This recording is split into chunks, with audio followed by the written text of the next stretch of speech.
What's good, everybody? We here for another episode of the Detroit Lions DSA RoundTable. We got a great show for you guys, man. There's a lot of stuff to talk about in the world and in the realm of football. And I just want to say for all the people that dislike the video, thank you for stopping by. We hope you stop by every week to support the channel and give us more views. It's just so beautiful out here when you have people that try to hate on you. It just makes me know I know I'm doing something right, man. I know we're doing something good, man. First off, we gonna introduce the people on the panel, man. I got my boy Andrew from Real Detroit Lions Fans. What's good, man? Hey, bro. What's good, man? How you doing? I'm good. And then I got my boy Real from Real Detroit Lions Fans. What's up, man? What's going on, guys? Hey, it's a special treat when you get to see all of our beautiful faces today. So, hey, I'm excited to be here. Right? Yeah. This is y'all lucky today. Y'all should appreciate this. I know I usually do it for Above the Rim, but DSA, I like to chill. What if I wanted to just like eat right now? No, I can't, man. But I appreciate y'all, so that's why we out here doing this. Make sure you guys like the video. I got my boy Man Beast Morris in the building. Thanks for coming on the show. What's good, bro? What's good, man? Just having free time right now, just chilling right now. So relaxing on a good day like this. It's been a nice day outside, I will agree with you on that, dog. I definitely outside was dope today, but it's rare like that with Michigan. But I got Omg Its Lions Talk too in the building with us. All right. What's good, man? What's good? All right, man. What's up? So I'm gonna introduce the people in the chat. I see we got 1991 Max Stag in the building. What up, though? We got Devin 99 in the building. We got the General View in the building. What's good, everybody? Make sure you guys like the video on your way in. So we gonna start with the first topic, and it's a very interesting topic. And I'm actually surprised at what happened, but the NFL and ESPN and all the big wigs they did a I think this was on NFL.com. They talked about the best GMs and the worst GMs, and they ranked all of the 32 GMs in the NFL. And Bob Quinn was rated the worst GM in the NFL. Now, before we get into if that's actually true or not, what are your thoughts on him even being rated that in the first place? We gonna start with you, Real. Oh, I definitely disagree. I don't know. I think that's the lazy way to approach, GMs. I think they're just, looking at what GMs had bad seasons, recently.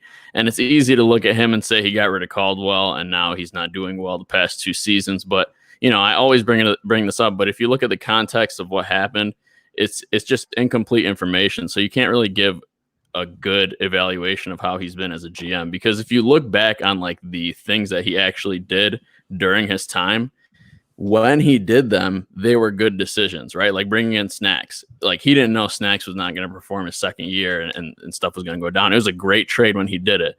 But there has been some questionable things as well. So I wouldn't say he's the best. Like him trading Quandre Diggs definitely destroyed the locker room and stuff like that. So you can't say he's the best, but I don't think you could really say he's the worst or even close to the worst because I don't think that he's had the opportunity to show with his new Patriots of the West regime what they could really do because of the context of what happened the past 2 with Patricia. Sorry, I muted myself for a second.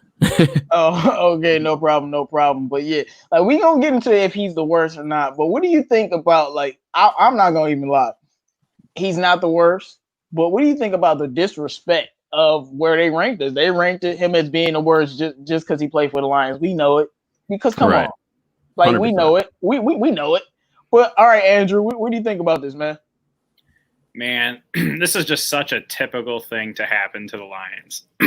Like when you look at every time there's a ranking system or top quarterbacks, top wide receiver rooms, whatever it is, they shit on us all the time, man. So like, am I shocked that our GM of all GMs got put at the bottom? Not even slightly. Even though, there's GMs trading away players like DeAndre Hopkins and, other players like that. But no, obviously Bob Quinn is the awful GM, Like, to me, it doesn't make sense. I feel like they purely are like, all right, let's go by last year's record. Oh, Detroit was one of the worst teams by record. Well, their GM's awful. You're last. Like where do they come up with this stuff? Because like Real said, he's made some fantastic moves. He brought in Marvin Jones. He brought in Danny Amendola.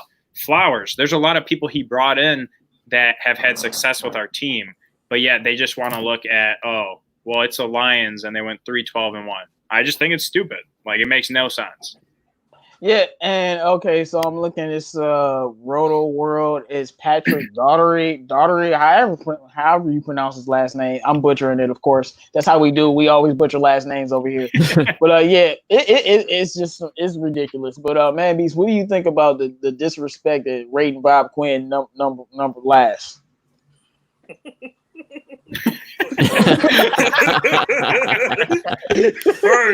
First of all, I don't think he's the worst general manager in the NFL, but he's far from the best. Like, I rank him around 25th as best GM in the league. 25th. I'm gonna be honest with you.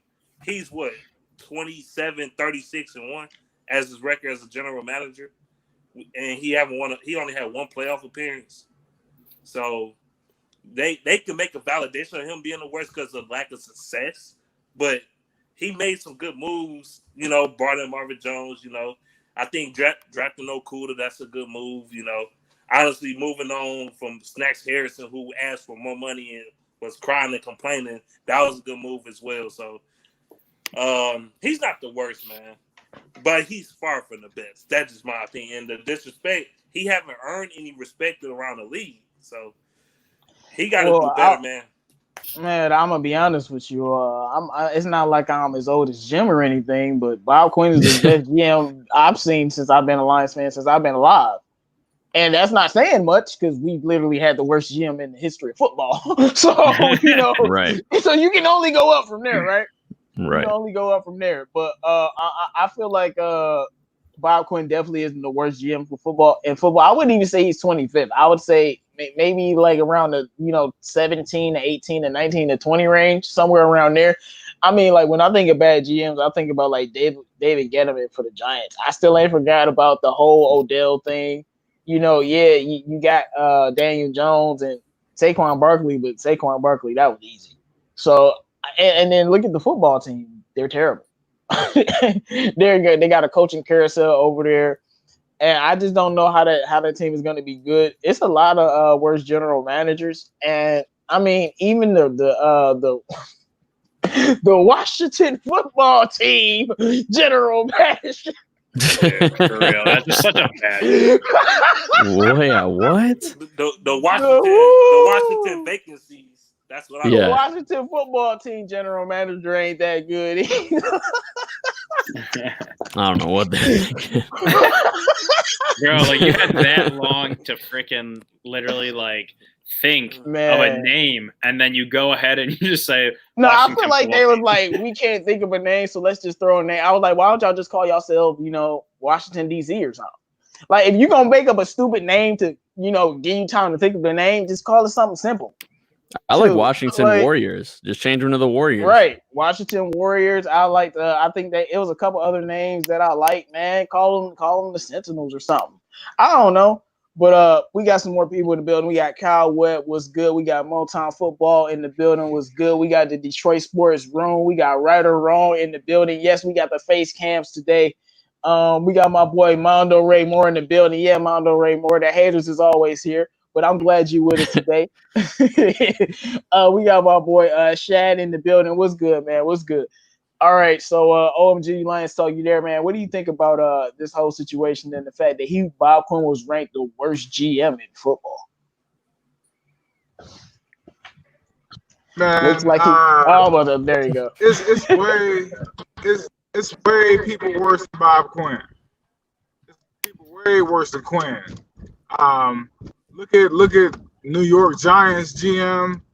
You can look at Jacksonville Jaguars GM. You can look at all these people who making mistakes, man. And Bob Quinn seemed like he get crucified for his, much like the Lions players in the franchise, because we got just as many haters in the franchise as we do for them haters with them dislikes on the live stream before it even started. You know what I'm saying? So shout out to all the haters. Shout out to all the haters, man. We love y'all. We feeling it. It's all to the good. They gonna hate on the Lions. They gonna hate on DSA. They gonna hate We invite it because when we succeed, it's gonna be even more better. That's what I'm talking about, man. Yeah. And I just feel like with Bob Quinn, man, it's just like they're like, it's a Lions, so let's just do it. Because like if you're being objective at all, there's no way you can put him as the worst. I don't think you can put him anywhere lower than where Mandy's ranked him if you're being objective at 25th at the worst. I think that's the lowest. Okay, if you put him 25th, I might not agree, but all right. But he's not top 5 worst. And when I'm looking at the guys that we drafted, I mean, Tease Tabor was a terrible move. We can get over that, but we've had some great moves, and we're gonna rave about Kenny Golladay until he's not a Lion no more. Right. So, and then even Jamal Agnew as a rookie being an All-Pro, even though we got rid of Glasgow was really good. Tracy Walker, Deshaun Hand, he's drafted. Yeah, he's drafted really well. I know y'all, don't like TJ Hockenson or Tavai, but TJ Hockenson and Tavai. That's not true. I like TJ Hockenson. That's not true. No, it's the number 8 spot. It's a bad choice. Hit that. Top 8. Okay, the Washington Apples. All right, JGB, the Washington Apples. But yeah. So I just feel like there's no way he's the worst in the NFL. But you know what? I want them to keep saying stuff because I want the Lions to know. You're an embarrassment to everybody else, and you're an embarrassment to us. It's time for y'all to start doing something, Bob Quinn. Like, I hope that pressure makes diamonds and don't burst their pipes because I want them to be under so much pressure that they don't do nothing, but it's just diamonds coming out. That's all they can do. Like, I can't go to the bathroom no more. I'm too rich. Because I'm just diamonds everywhere because I need them to be under so much pressure that they produce because, you can crumble under all this pressure. But I believe if you put enough pressure on somebody who's willing to deliver, and whatever you want to say about Bob Quinn and Matt Patricia, they're not the lie down type. So I feel like the more pressure we put on them, maybe the harder they'll work to actually make this work, or at least that's what I hope. So keep dropping their articles, even if y'all lying and it don't make no damn sense. Keep dropping them, and because I just feel like that's the way it is. Anybody got anything else to say on this though? So I don't have something to say on the topic, but I have never heard you talk before, Man Beast, and you sound just like that one kid on the Cleveland show, The Middle Child. Oh, damn, for real? Bro, your voice sounds just like him, and I was like, no way. I'm like, bro, I'm listening to this man talk. Hey, man, he's doing side work. He a hustler. That's a good thing. Nah.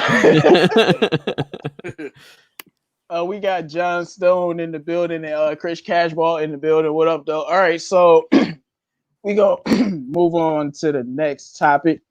Now, I found this very interesting. So maybe now that the NBA is going on and the MLB is coming back, and then you see where it's going with soccer in their leagues, the NFL is maybe considering having fans come back, which I can't believe. But the Lions specifically said fans will be allowed to attend the games, and there'll be fewer fans. So I'm just assuming maybe just season ticket holders only. I don't know. But they must wear masks and everything. My question is, what do you think about this whole we're gonna allow fans and they gotta wear masks policy? Do you think it's good? Do you is this just a stupid idea? What are they even thinking? You know what I'm saying? And I just got a question, and I'm gonna go to you, Real. Yeah, I'm just happy that they're gonna let fans in. Yeah, if they got to wear masks or sit, a seat apart or a few seats apart, whatever they got to do, not fill up the upper dome, whatever they got to do. I think that it's cool to have fans in there, as long as they take the precautions, to keep everybody safe. But I think it's just cool to have fans in there, and I don't know how sustainable that is or what their plan is, but you got to believe those tickets are going to be hella expensive. It's going to be crazy. There's no way I'm going to a game this year. I think they're gonna make the tickets really exclusive. I really do, and that's why I said probably just season ticket holders only, and maybe the loyal fans that's been going there for 30 years, even though they know those people. Maybe those people, and of course, not one seat apart. Maybe sit all the way over there. It's very big in Ford Field, so if you even had 100 people in there, it's better than 0. And I have been watching the NBA, and they've been generating the noise with the crowd, and it actually sounds real. But with the NBA basketball, though, it's just a little bit different than football. You can't imitate a college football atmosphere, like in Michigan or something, when we're like you just can't. And same things goes with football. Basketball is a little bit different. Of course, you can't imitate those atmospheres, but it's just a little bit different. But with football, I just don't know how these players are gonna play. But I do like the fans. But man, Beast, what you think about this? Honestly, I mean, the atmosphere will make it great and all, but I'm just not comfortable with fans going there because it's always gonna be that one stuck-up person gonna be like, "Well, I'm not wearing my mask," or they'll take off their mask when the security not around or something like that. So I won't feel too comfortable with people going into the crowd. But then again, I'm like 50-50 on that. I'm 50-50. Like y'all said, if they spread far, far apart and they have maybe like 4,000 or 5,000 fans in there or something, because that's a big stadium, that'll work. But if you having like 15,000, 20, no, it's not gonna work.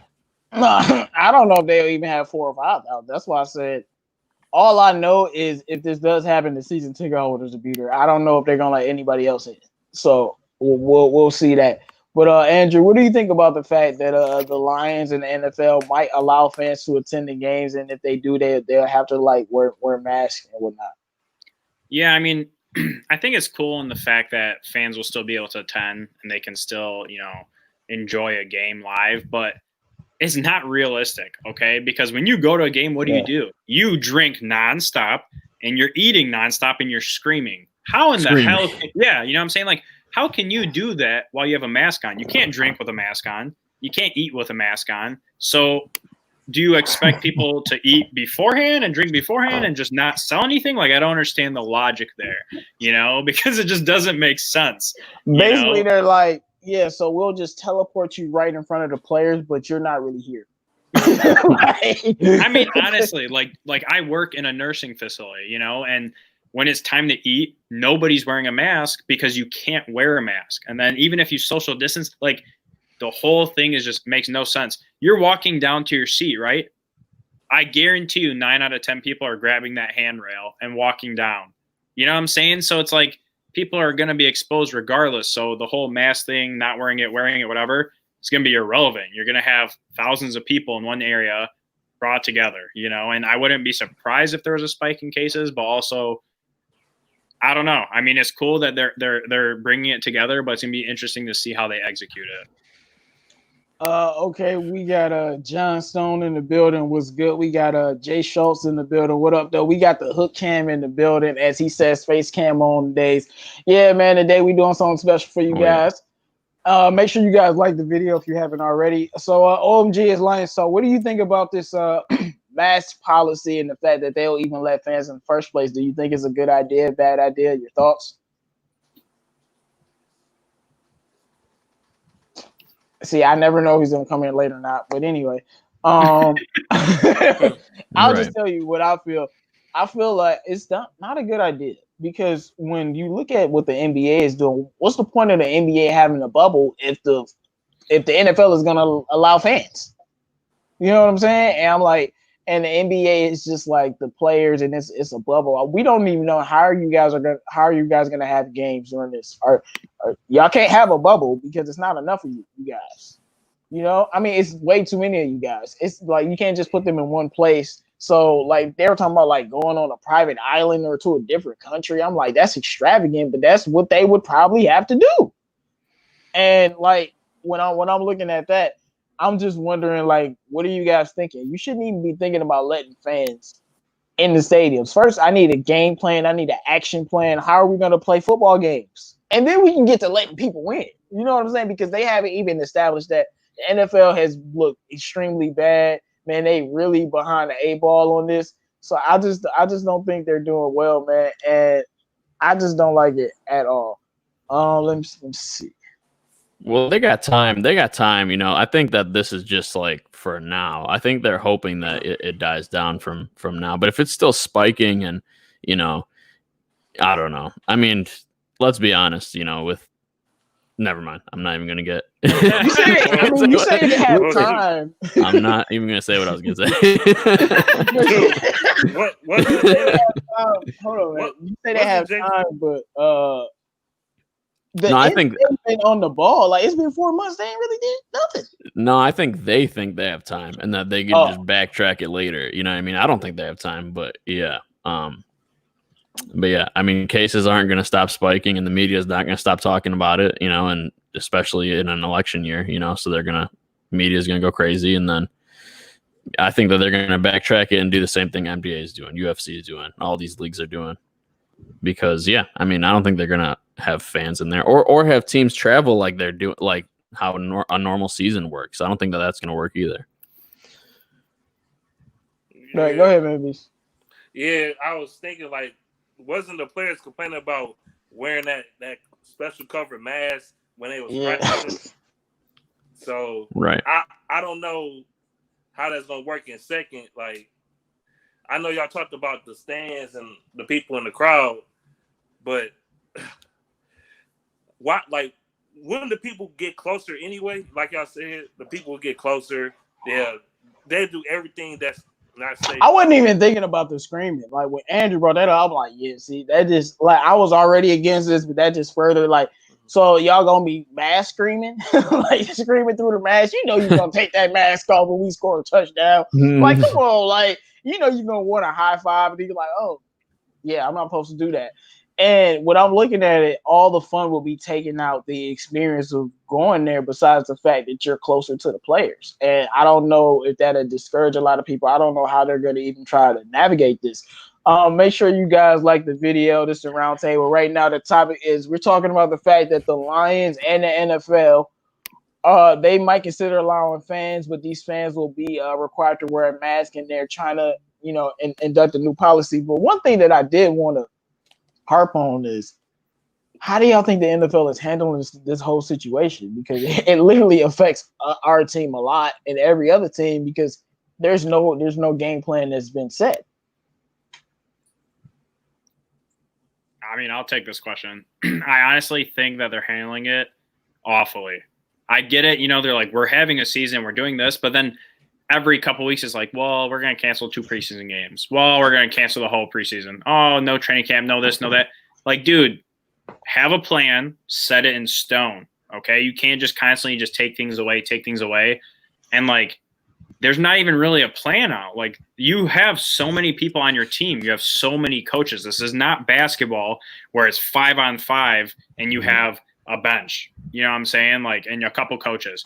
This is the NFL where you have 90 people on your team right now, on top of bringing in free agents and unrestricted this and that. And you have a billion coaches and you have all your trainers. And there's so many people on each NFL team. And you're supposed to be traveling to other cities. And then you're supposed to go back home on a bye week. And you're supposed to do this. There's no plan set into place to really make sure that the players are safe, and so that your whole team doesn't frickin' end up getting the virus, and then everyone's missing and you don't even have starters. You know, there's not a good plan in place. It's just, well, we're going to have fans, just not as many, and we're going to start week 1.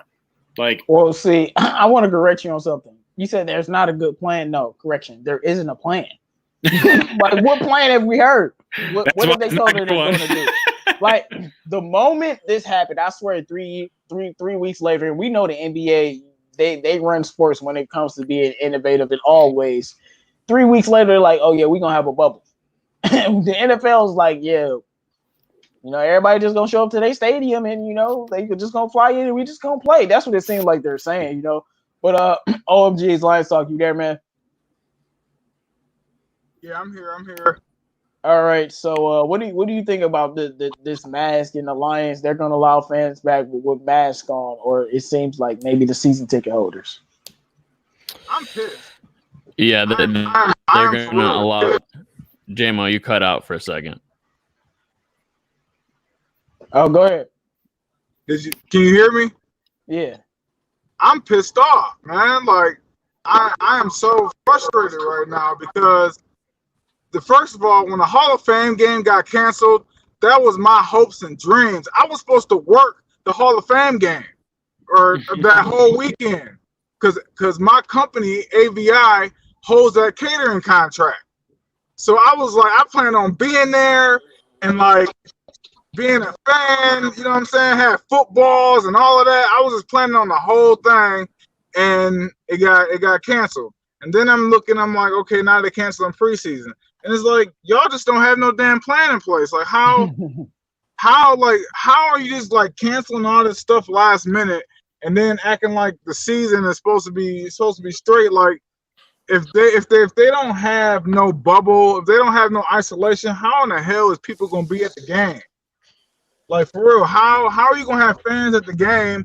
Like if you don't do that for your players, if you don't isolate them, I just don't understand it. Like everybody gonna get sick, and like around week 5 or 6, the season gonna get canceled. Yeah, because whoever the fans are, whoever they are, how are you quarantining these people? Like each city is gonna become their own personal bubble, and y'all all gonna trap us, and we start living out the stuff that happens in movies. Like what's gonna happen? Because like that's the only solution.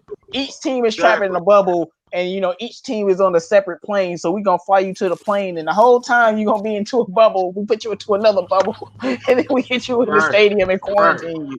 Like, what are y'all gonna do, man? I just think it's ridiculous that they don't have a plan.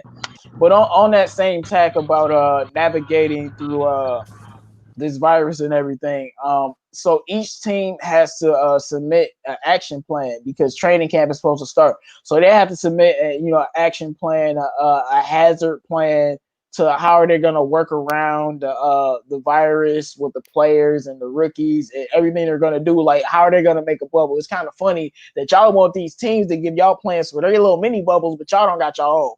I find that very hilarious. But so every team has not submitted an action plan, and apparently only 5 teams have actually been approved for their plan. So some teams got their plan back, and they probably like, yo, this is garbage.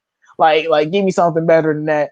But the Lions are one of those 5 teams that have their action plan approved, and it's pretty early on. And my question to you guys is, what do you think about us at least being ahead of the curve in that aspect so we can get everything moving? Because it seems like whatever happens with the season, training camp might be the most important thing.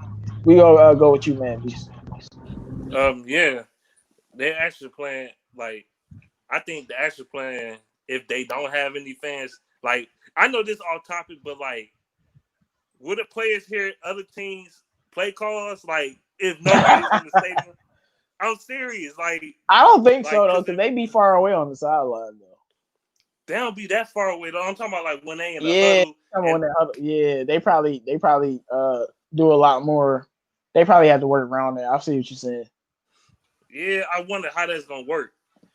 Then this season, I just don't want it to be canceled, man. But these fans, they all need to be in the cheap seats if this is going to work. Jay Schultz with comment of the day. So far, our country don't have a plan. So how can you expect the NFL to? Because the NBA got a plan, and I know it's all about money.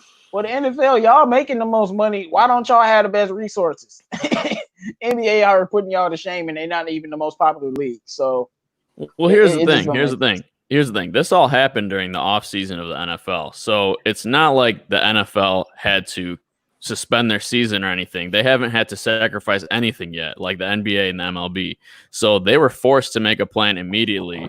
Whereas like the NFL, like, guys, this is $1 billion corporation. So they want to minimize as much money that they're going to sacrifice as possible. So that means that they're going to, slowly drip all this down. Okay, we're going to eliminate 1 preseason game. Okay, 2. If they immediately went to bubble, format, as a business person, you have to question, like, why would you do that? Now you're sacrificing all this money. You don't even know how bad this virus is going to be in a few months. So, like, why would you do that? So I see what they're doing, because I'm not saying it's the best choice to do, but I see what they're doing. They're trying to minimize the amount of money they're going to lose. So, I mean, I don't think it's that, outrageous that they're doing this. I get you. Real quick. The only way that this is really, really gonna work is if they do like they said on NFL Live the other day. Make these owners hug every player when they go in, and sit there and hug every player when they come out. And I bet you then they'll take the necessary precautions to get this right. But see, the thing is, you couldn't give them $10 trillion to do that. Like they not doing that. Not putting their life on the line. But I'm with you on that. But obviously, these owners are invested in their cash cows. But back to the question. So when it comes to the action plan and developing a plan to how we're gonna navigate the training camp and everything, the Lions is one of the 5 teams that actually had their plan approved. Andrew, what do you think about the Lions at least being ahead of the curve so we can get training camp rolling smoothly? I mean, it's nice to hear, but why haven't they said what the action plans are? You know what I'm saying? Like, why have they not been like, well, the Lions are going to do this. This other team's going to do this. They're just like, well, they submitted one. It got approved. Like, what are we doing? You know what I'm saying? Like, what is the plan? I mean, why is it just it's gonna drop? Like, it ain't dropped yet. They gotta look at the submission first. Bro, but like, you know what I'm saying? Man, look, you gotta wait for the heat to drop, man. You gotta wait for the heat to drop. It's gonna drop next week, man. I don't know. But. I mean, I'm happy that we're planning and we're prepared, but at the same time, is like their plan could be god awful and it got approved. You know what I'm saying? like I've seen crazier things happen, so I'm curious to know what it actually is. I'm with you. You want to know what the plan is. I don't have any problems with that, but it was how many other teams? What, like 26? It was more 27 other teams that they didn't have their stuff together. We did. I don't know if I want to take a grain of salt from that, but none of the other teams in our division action plans are approved. I just feel like this training camp is kind of going to be everything for these teams in this season, and the more we can get closer to having all our ducks in a row so we can try to do whatever we're going to try to do. Who knows? I like it. But, Real, what you think about this, man? Yeah, I mean, I don't think it's a real big deal because, like, it's not like it's holding the other teams back from participating in training camp. They're going to eventually submit theirs and they're going to participate in training camp just like us. So I don't think it's any kind of advantage or anything. And like, even though, yeah, it shows that we've, had our we're organized and we got it done faster. I want to win. You know what I mean? All that matters to me is wins. I don't give a damn about this at all. Okay. We got James Willis in the building. What's good, man? All right, we're going to move on to the next question. All right, so this is something that I did want to talk about because some Lions fans, I don't like y'all. And I say that a lot. I hate some Lions fans and I hate a lot of Pistons fans because y'all a bunch of idiots. I'm not referring to these fans I'm about to talk about, and y'all say ridiculous things that just make no sense. But some fans believe Jamie Collins is. I've seen some things. That's just what I'm gonna say. They think Jamie Collins is gonna be a very solid player. I'll be mum about it. So my thing is that I'm asking you is, do you think relative to the talent around him, because I do think New England is the more talented defense, so you can't expect a number one caliber defense from a player when it comes to that. But do you think Jamie Collins will have a similar production like he had in New England? If so, why do you think that way? If no, why do you think that way? We're going to go with you, Mavis. I'm going to say no, because this is not Bill Belichick. And for some reason, Bill Belichick just had – it's some things about his coaches that, that goes to other teams. They don't bring that Bill Belichick brings. You know what I'm saying? As far as scheme-wise. It's like a couple things that Bill Belichick leaves in his back pocket that these other coaches don't got on the defensive side. Like Matt Patricia. He don't do everything that the Patriots do defensively.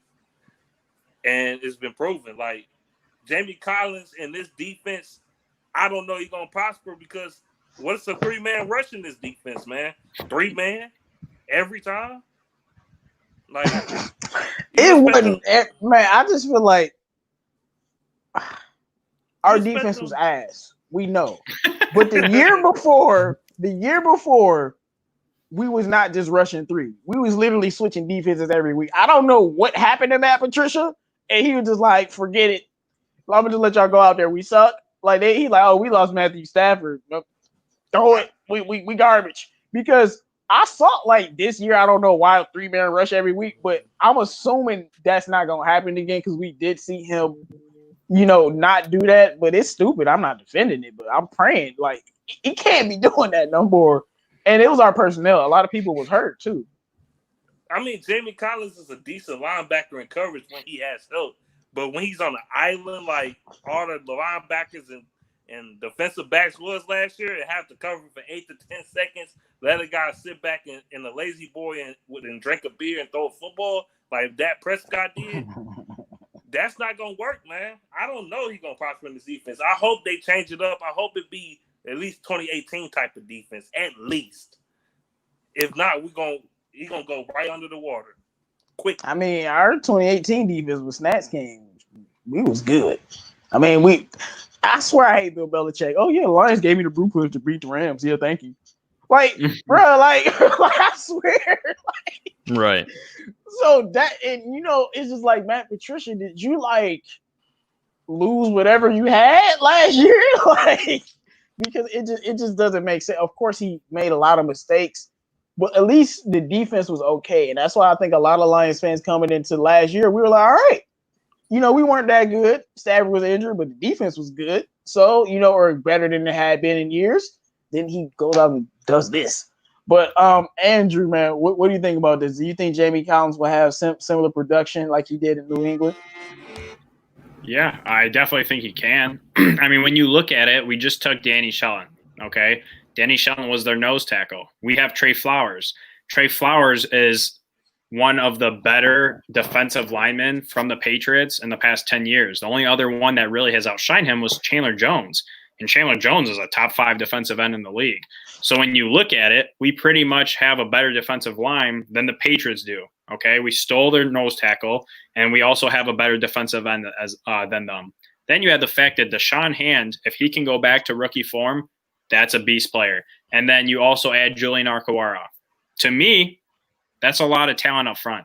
Okay, so if you add Jamie Collins behind that with Tavai in the second year, as well as all that money we invested in the secondary, we have a lot of talent on the defensive side of the ball. So I don't see why Jamie Collins can't, perform how he did with New England. I think he definitely could.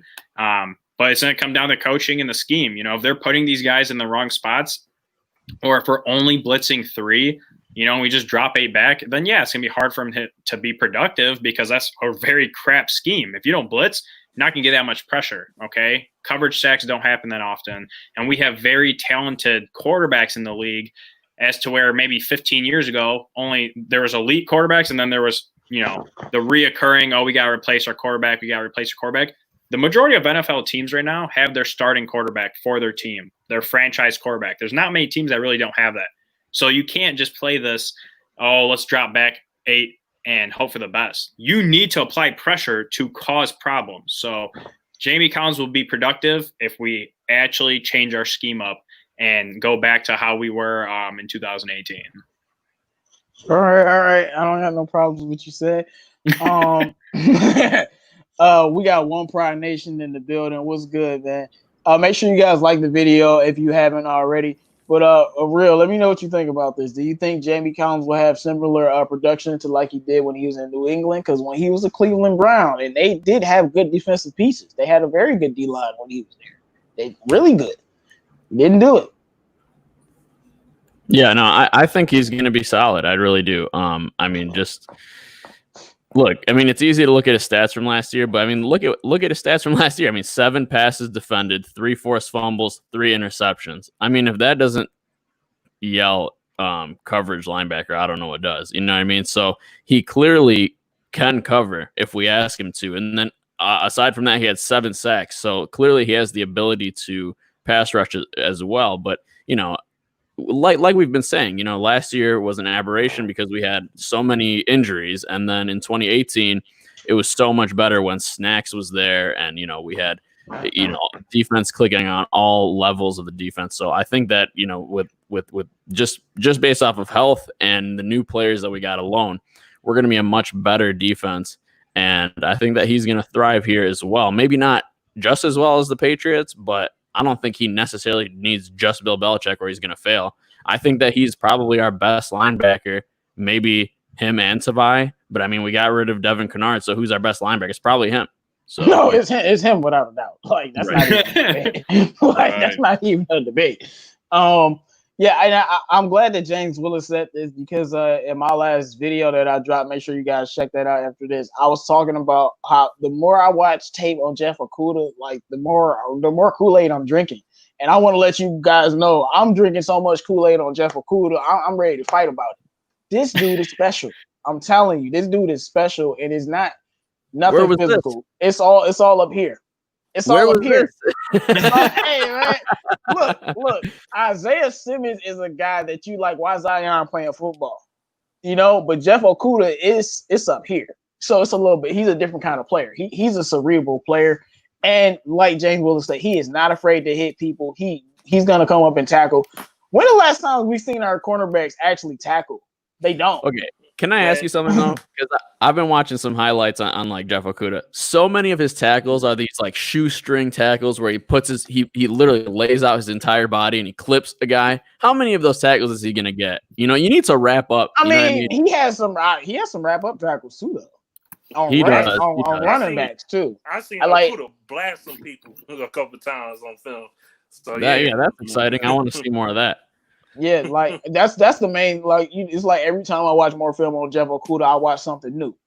And at this point, I don't know how we start talking about Jeff Okudah. My fault. We're gonna get back to Jamie Collins. We're gonna get back to Jamie Collins, but I'm next anyway. So but I feel like Jeff Okudah, his only weakness is slants. And I know that's a big weakness, but besides slants, he's literally great at everything else. If you don't believe me, go look.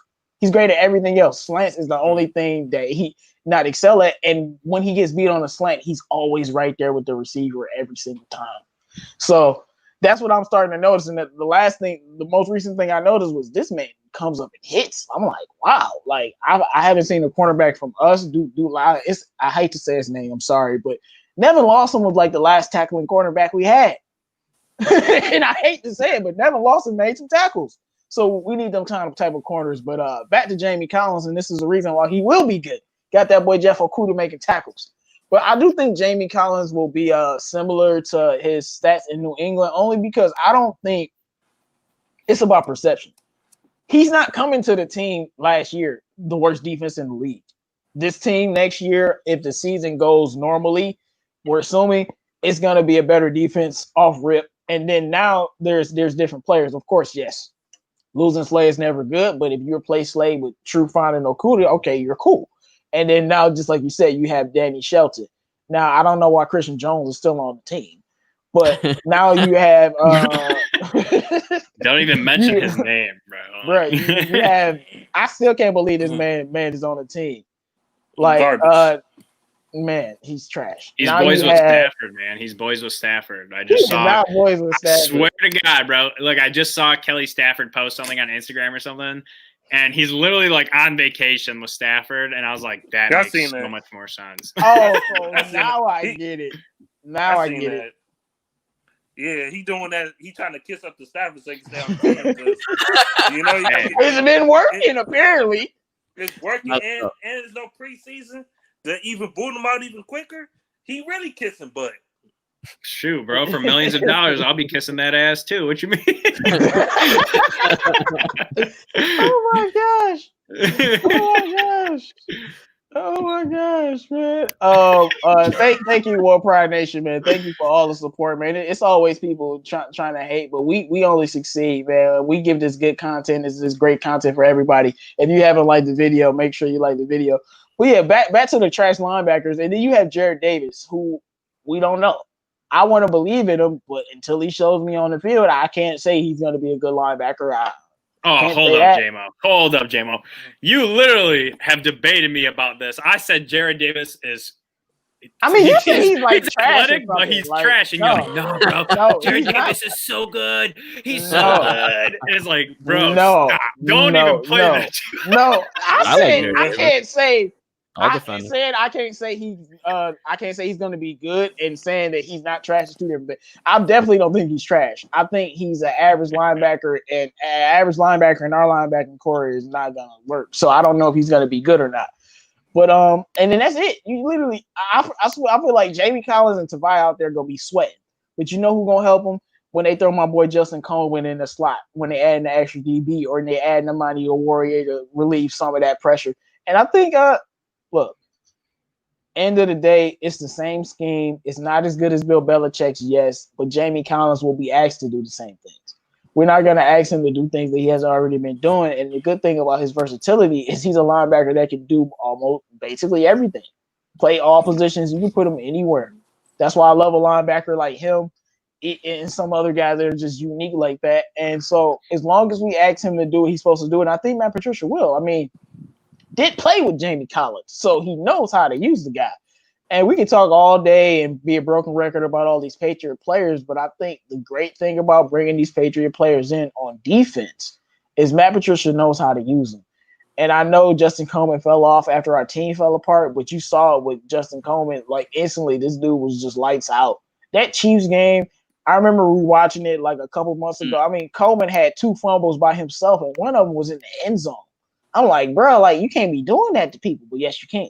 But I'm just like, Coleman was a monster in that game, and it wasn't just that game.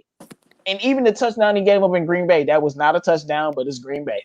So it is what it is, but it wasn't a touchdown. I'm like, bro, his knee is clearly not down, but y'all, they not going to call it. But we know how that goes. But I think Jamie Collins won't be around that same terrible defense that was on this team last year, and that's why he'll be able to, just approximate what he did. I'm not saying that. Just a couple picks, 5-6 sacks, a lot of tackles, and hopefully some passes defended. But he needs some help out there because I feel like we got 2 linebackers in a possible. That like we playing spades or something.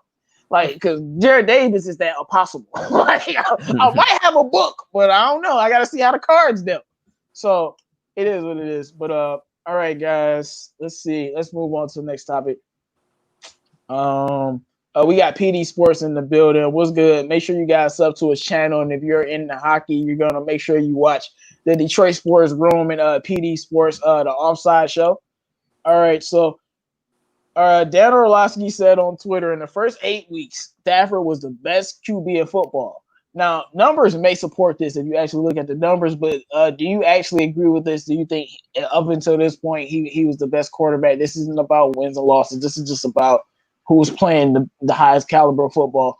So I'm going to start with you, Man Beast. Do you agree with what he said or not? Hell yeah, he was the best.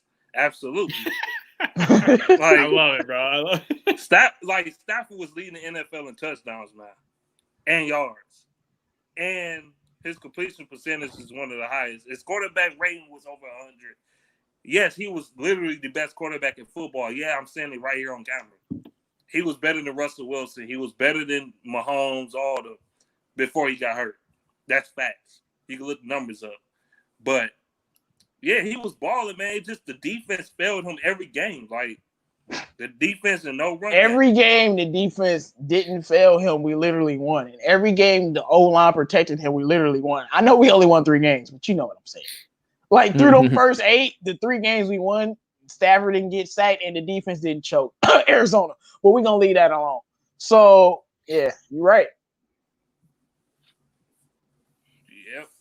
So, I think this year he gonna bounce back again. I think Stafford might throw for 5,000.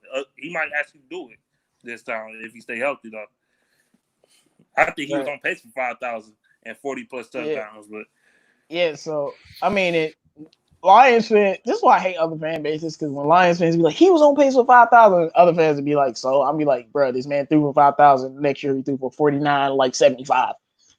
So if he on pace for 5,000, he getting it. Like we can shoot that in. And if he ain't getting it, he gonna be at 4,800 or 4,900. If he on pace for 5,000, he getting it. And the way that offense was going, I mean, yeah. So Andrew, do you think Dan is right and Stafford was the best quarterback through the first 8 weeks? I think he was one of the best. I mean, I'm not even gonna play with you. What Lamar Jackson was doing last year was just, you don't see something like that often. I mean, I was following him avidly because of fantasy, and the guy was just so electrifying. I mean, he made so many plays happen, and I'm not trying to take away from Stafford. I just think Lamar had one of the best seasons I've seen in a long time at the quarterback spot. I mean, Stafford was right up there. He was definitely top 3 in the league at quarterback, but I do not think he was the number 1. It was just, man. I mean, if you watch the games, Lamar just took the whole game over.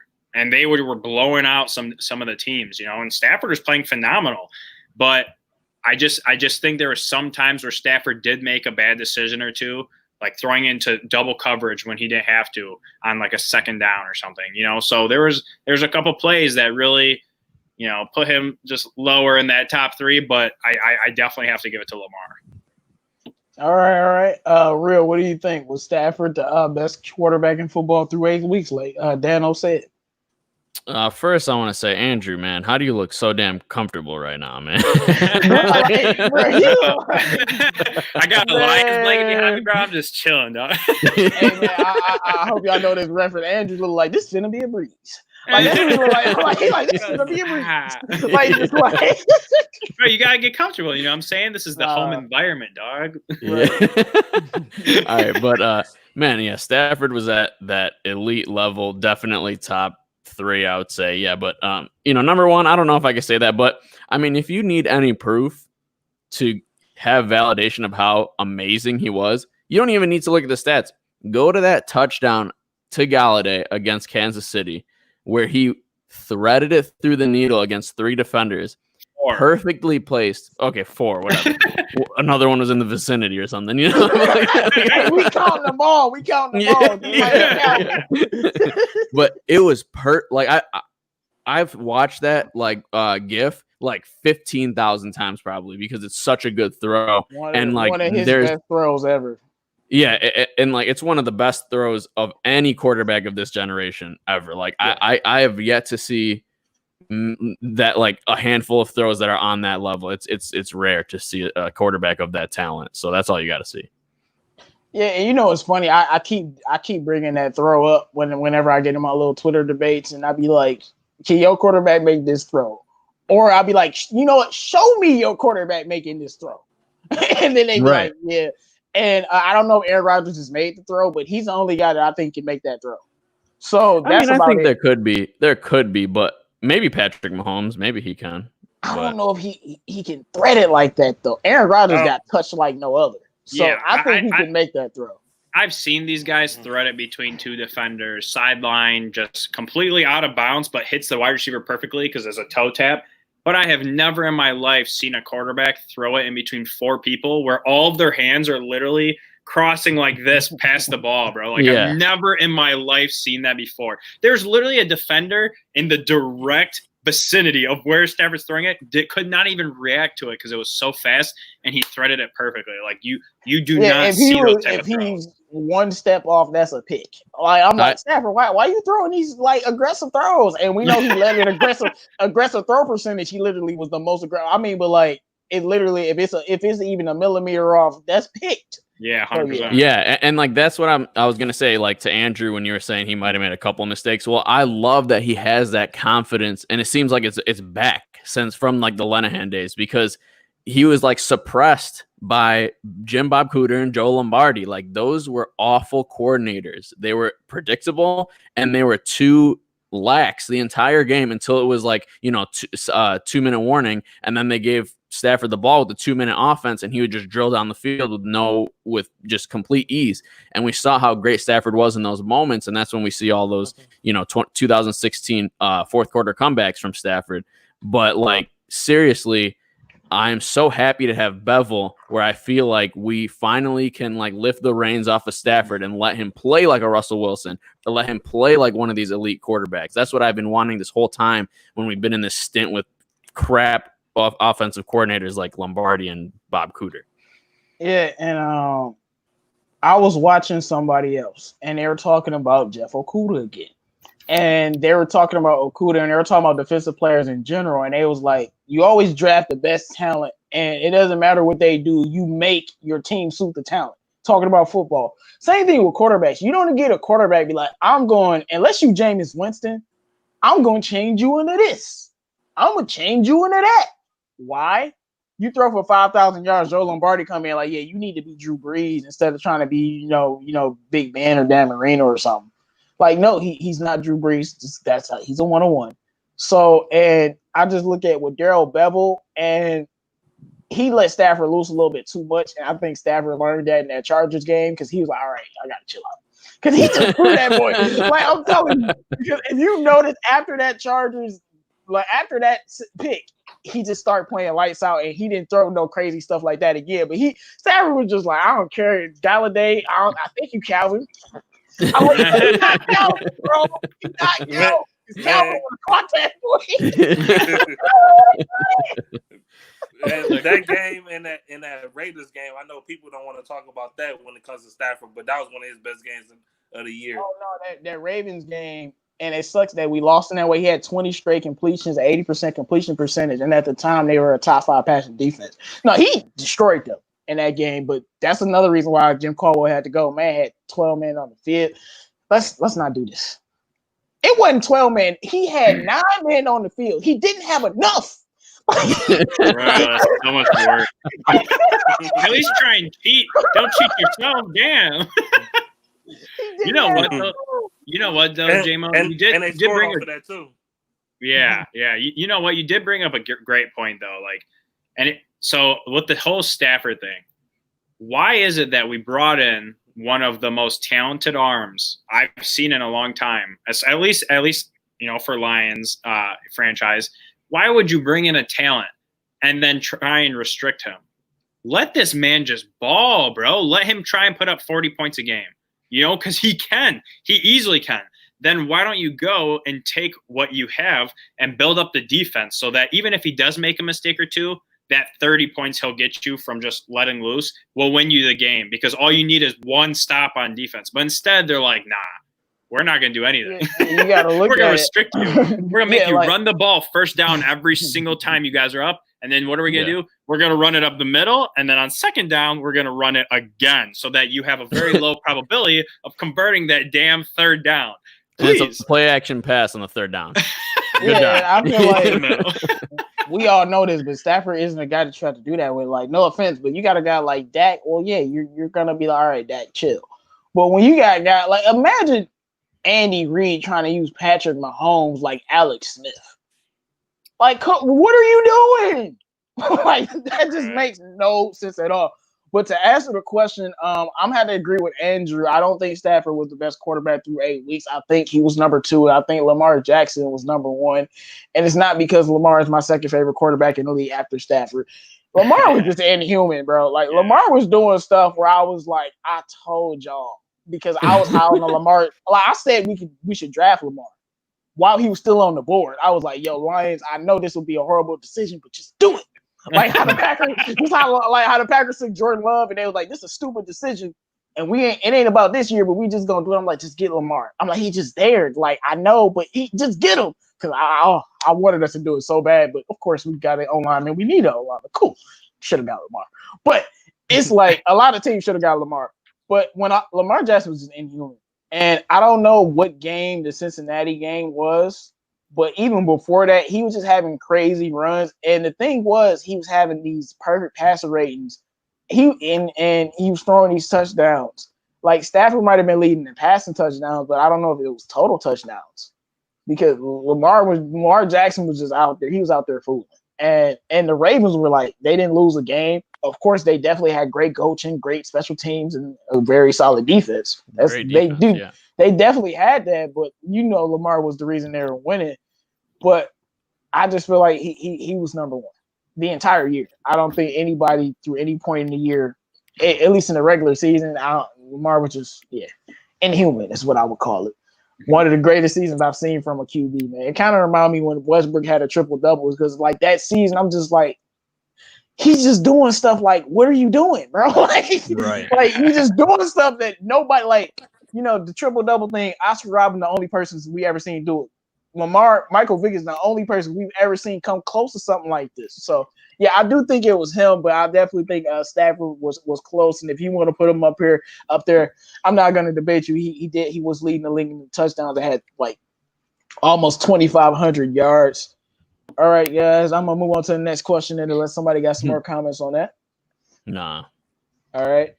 Peace and quiet in the building. Steve-O in the building. NYG 31 in the building. What's good, everybody? Make sure you like the video if you haven't already. Let's see.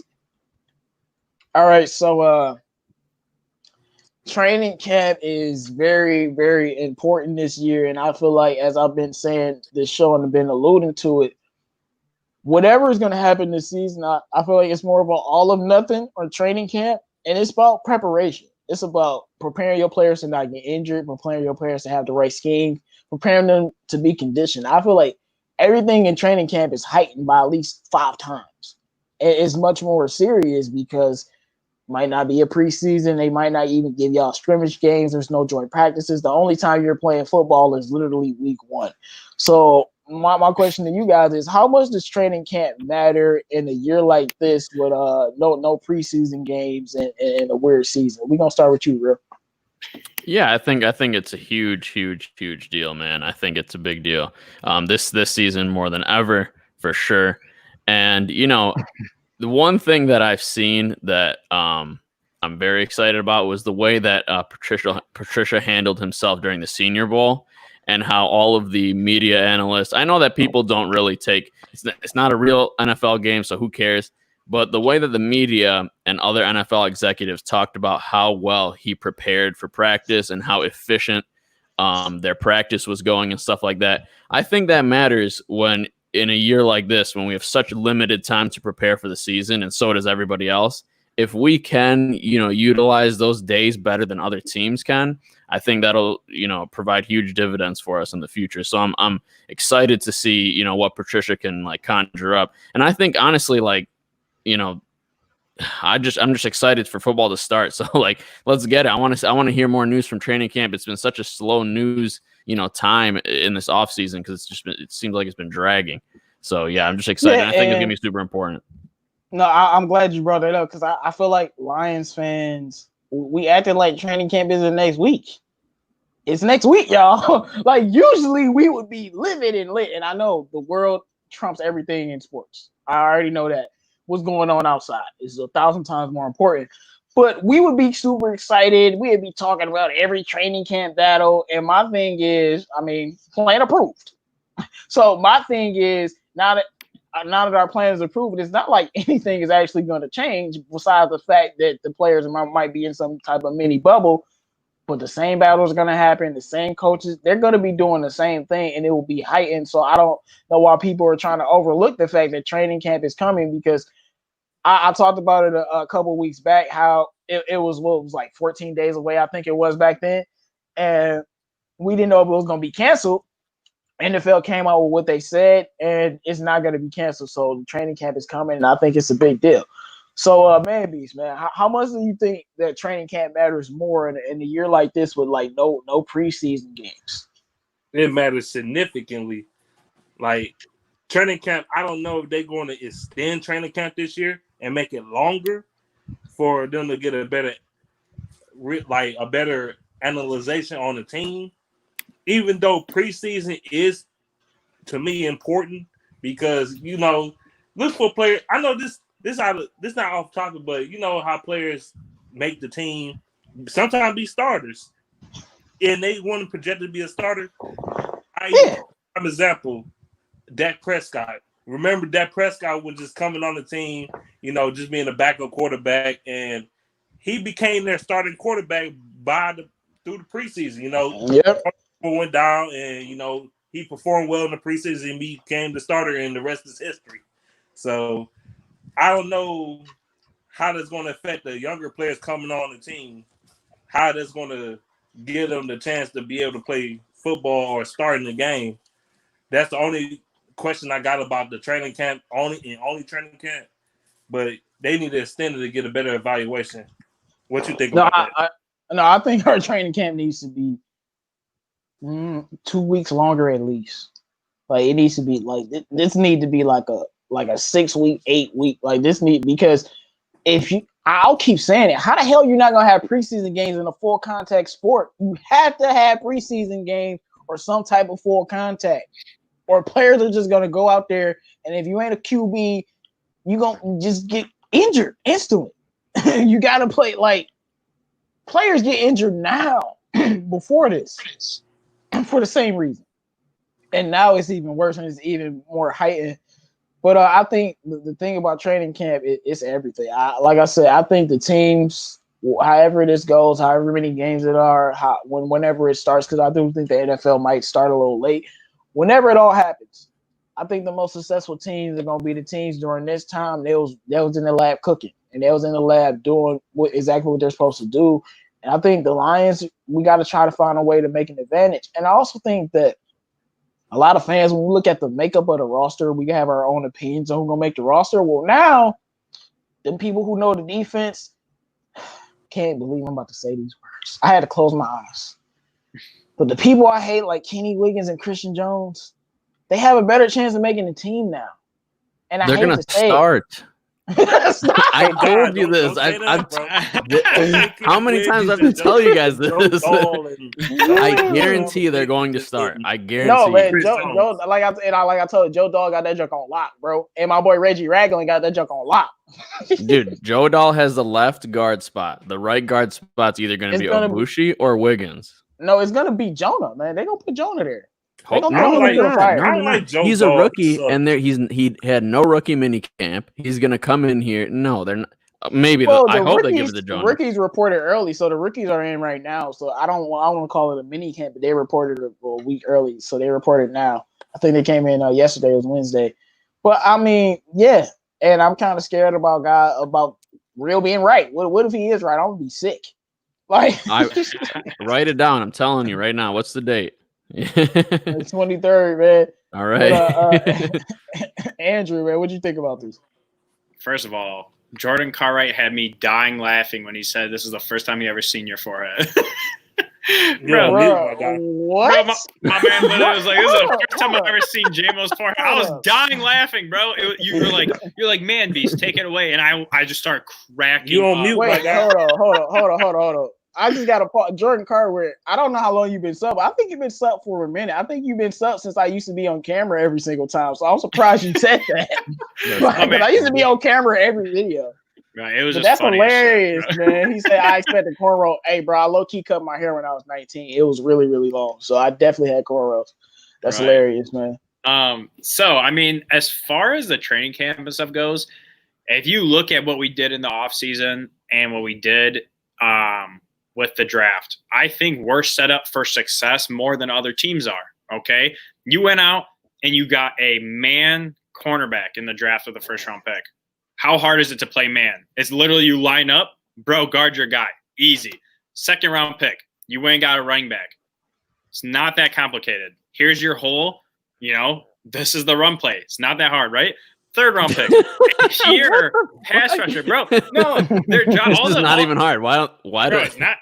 Why wasn't I a running back, bro? The top couple players, that we drafted in the draft with our higher picks, their roles are going to be so simple in our scheme. Janky right now, bro. You said Andrew. What? Andrew, bro, you're on a sofa right now. You have a blanket on you, and you're like, "Oh man, it's so easy to be a running back." Bro, no, look, it's literally like, "Yo, you're gonna hit the A gap. Yo, the opening's gonna be in the B gap. Yo, you're swinging right." There's not as much to it as running back than there is in some of the other positions. Like, we didn't go out and draft a middle linebacker or something to where they have to just completely know everything. You know what I'm saying? We drafted people that are gonna fit our scheme, and it's not gonna be hard. Like Alquara. Bro, you're lining up at the edge. Go get the freaking quarterback. How hard is that? You have a very simple task to do. You're not learning the entire defense. You're not learning an entire new scheme, bro. Like, it's just, I feel like what we did in the draft is going to translate a little bit easier than some of these other teams where, they need that training camp. They need the extra time.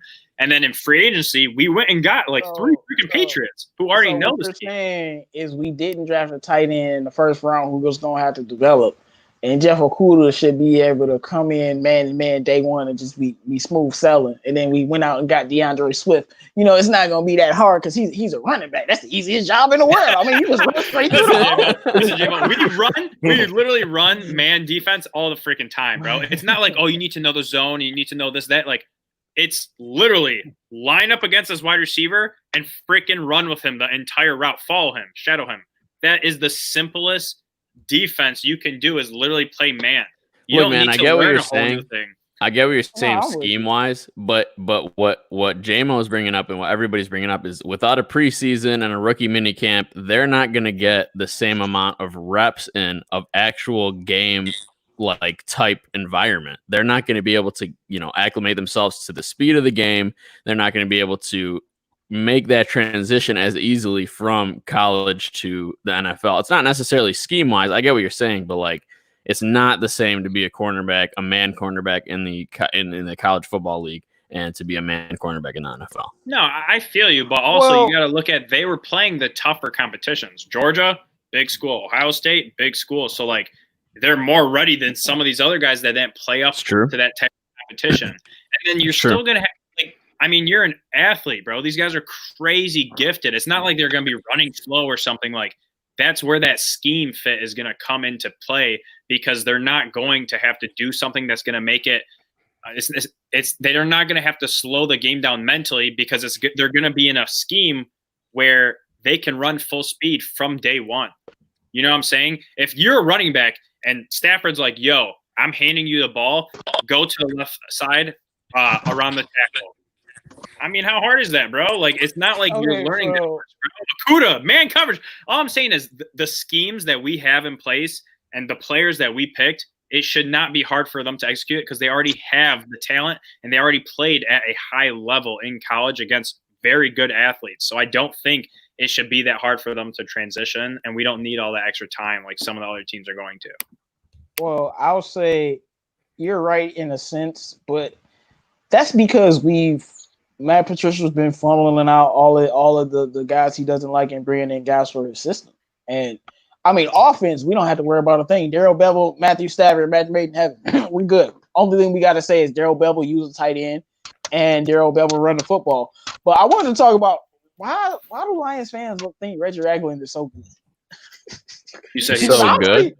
Yeah, I've seen this a lot. Lions fans are really high on Reggie Ragland. I literally saw this tweet today and I was like, really? He's like, oh my gosh, I forgot we had Reggie Ragland. Like, our linebacking core is good. I was like, what? Reggie Ragland is a good 2-down linebacker, man. He's a thumper. I mean, you know what I'm saying? He's a thumper with some agility and athleticness. You know what I'm saying? He's not going to be out there too much on third down, but on first and second down, you can guarantee that Reggie Ragland is going to be there to shut down that run. So, you know what I'm saying? Can you count on that? Then why was he dropped then from his team? You know what I mean? It's the Chiefs. Because they're paying everybody. They switched defensive schemes. They ran the 3-4 when Ragland was on the field like 60-70% of the time. And then when they switched to that 4-3, he became like non-important. You know what I'm saying? So because he's a 2-down linebacker in the 3-4. You know what I'm saying? So again, what you're saying is that's another guy that fits in his defense. I think J-Ron Curse is actually gonna make the team. He fits in his defense. So but Omg Its Lions Talk, man. I'm gonna ask you two of the questions. Damn, I can't hear y'all. You can't hear us, bro? Dang. How much does training camp matter in a year like this with no preseason? You there, OMG? He was just there. What? Training camp is important, man. Because there you go. Yeah, I'm here. Can you hear me? Oh, I can't hear no. Can you hear me? yeah. Go ahead now. You go ahead. We hear you. Yeah, man. Okay, yeah, man. Training camp is important, man.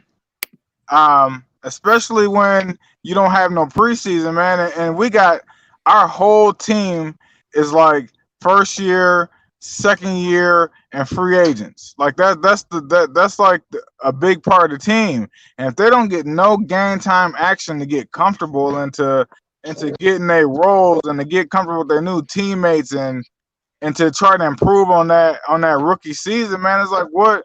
Like I just don't. Man, that's gonna be hard, man. They're gonna have to run like one time a week. They're gonna have to run a live game time scrimmage, like a full 4-quarter, 15-minute quarter game time scrimmage in order to simulate that lack of preseason. Well, that's why I was saying they still need to do joint practices, and they they might want to rev up these joint practices like the NBA. They're having these scrimmage games before the actual game. But if you watch these scrimmages, they not playing like it's a scrimmage. They playing for real. They playing real defense. Like it's more. Just like I said it yesterday. It's more defense in these scrimmages than the regular season. Like they playing. So, and I feel like if you have another joint practice with a team, just imagine like all you can do is have one joint practice for 2 days, not even a regular 3 or however many days it is. Those teams are going to go crazy. Right. To be ramped up for some competition because there's going to be no preseason games. So they're going to be thinking all of the players, even the coaches, this is going to be the only time I can compete against somebody before we start the season up. So, and OMG, the other question I was going to ask you is, do you think Jamie Collins will be as productive in this defense as he was in the last one in New England? He should. He should be even more productive because there's nobody like on his talent level that we got at linebacking core. So he should like thrive and stick out, man. He knows what he's doing. He knows the scheme. He knows the language. He knows what Patricia wants. Like they talk the same lingo. So I mean, he should show his ass on the football field because he's gonna be the only 3-down linebacker we got. So basically, you saying because I remember King to leave would be like, a quarter of each y'all talked to me, but they got all these targets, and I felt like he was trying to hate on Darius Slay, but I don't know if that's true or not. That's just pure speculation. And so it's kind of like that. Jamie Collins gonna have all them passes defended because they gonna throw to him 80 times. You throw to him 80 times, I expect 10 passes defended. Jamie Collins gonna be looking like a Hall of Famer. 6 sacks, 20 passes defended, 2 interceptions, just completely out of his mind. And then it'll be like 170 targets. Like, because it's not going to be nobody else out there. No, I'm with you on that, man. I'm definitely with you on that. I mean, he should embrace that the spotlight is going to be on him. Our defense, because the linebackers in Patricia's defense are everything. Like they mean everything. So that means Jamie Collins should know that he's gonna be that guy. He should be poised to know that you're gonna be that guy. Do your damn thing. Don't be out there playing around, man. You lead these dudes. Well, I think he is that guy. I don't know why I'm bringing up basketball a lot today, but it's a lot of similarities. Those veterans that come to those young teams that aren't really good, but they have talent and they should just get it right, they could be a playoff team. It's the same way. Jamie Collins, because we got those young vets go and get paydays in the same fashion to go to these other teams, and they be young teams or teams trying to build up, and they need players to help them. And that's why I feel like soon as Jamie Collins came, the first thing you said, "Oh no, we ain't gonna be as bad as we was last year." I'm nipping that in the bud now. That's dead. Like I'm not letting that happen. And I definitely agree with him on many fronts, but it's about the fire. And definitely he probably knows I'm the guy. Me and Trey Flowers. And I know Trey don't talk because I'm sure he knows that. So because Trey lead by example, they're the guys. Because they're the guys, Deron Harmon, Danny Amendola, these are our leaders. And as much as we want to talk about these Patriots players, I just feel like I can't dislike adding champions to a football team. I mean, Reggie Ragland, who knows if he makes the team, but he's a champion. So the more champions we add, maybe in those big games we don't choke, because we're used to being in those moments or some of the players. But I do think that's something to harp on. But all right, you guys, make sure you guys drop your questions because we're going to have the last question and then we're going to answer you guys' questions. If you haven't liked the video, make sure you guys like the video. All right. It seemed like Manbeast had some technical difficulties, so I don't know what happened with that. That always happens. It gets crazy. So, all right. This is the question. Is there any one player that you hope has a huge success this training camp? The person you depending on, like, I need this player to ball out. And, of course, we don't know what we're going to hear, but I'm assuming whoever balls out in training camp is going to ball out in the regular season. You know what I'm saying? It's pretty good to assume that. So who do you think, who's that one player that you hope has a huge success in training camp that's about to come up? We're going to start with you, Real. I want to hear Swift is like the second coming of Barry Sanders. Like seriously, I want like remember when Abdullah was drafted and in the training camp they were like, we cannot even catch this guy. We're grasping at air. That's what they said, right? And then he came out that first game, I think it was against the Chargers, and he was great. And I was like so excited. Then he gets that, Liz Frank injury or I don't whatever. No, and then he gets injured like the next week. Yeah, he was balling in that game too. Like, yeah, it just sucks. So that's who I want. I want Swift. I want them to just hype up Swift so much that we could finally get that run game. Like because we invested so much in the running back. So that's what I want really bad. I like what you said because what you said reminds me of what I want. What Swift reminds me of. And I was one of the people who's documented. I always say things like this. When I was like Kenny Galladay, I'm like, who is that? I was like, all right. Typed in my little computer, looked at some highlights, and I was like, oh no, he gonna be a problem. Because the catches he was making were just ridiculous. Right. And his quarterback, like he was making, I'm like, bruh, I see. And to the same tack, it's just the same with some of these players in training camp and with Swift. I want to hear the same things about Swift that we heard about Kenny G, because in camp, you heard, oh, Kenny G a problem. They can't do nothing with this man. And then we saw. So I like that. I like that answer. All right, Omg Its Lions Talk, man. Who's the one player that you want to succeed in training camp and have that breakout season? Well, not season, but camp, and why? I'm going opposite of real, man, and I'm going KJ, man. I want Kerryon Johnson. I want Kerryon Johnson because look, Kerryon Johnson is most likely gonna be like the lead back starting off. And I want him to show that, man, he feels disrespected that the Lions went out in the second round and got DeAndre Swift. Even though I wanted them to get DeAndre Swift, I had it in my mock draft them picking DeAndre Swift, but I want Kerryon to finally step up. You know what I'm saying? And I feel like this is what he needed to make him step up. He needed another running back to come in on his heels for him to be like, okay, I got to step my game up. You know what I'm saying? And that's what I want, man. I want Kerryon to show that Auburn Kerryon Johnson. You know what I'm saying? That 3-down back Kerryon Johnson. And then once he shows that, then it's like, man, then we got Swift, then we got Scarborough pounded on you, then we got Huntley, the human X factor. Like, man, like it'll all fall into place, but Kerryon has to start and do his job and be the best Kerryon he can be. It just makes me a little sad that y'all saying running backs because it just reminds me we need these running backs to finally show up for the first time in 17, 18 years. Right. All right, Andrew, man. Who's that one player that you hope has a huge success this training camp?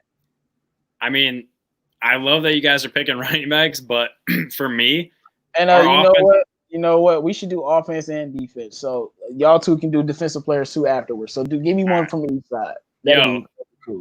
So before you even said that, I was 100% going to say Danny Shelton. Okay.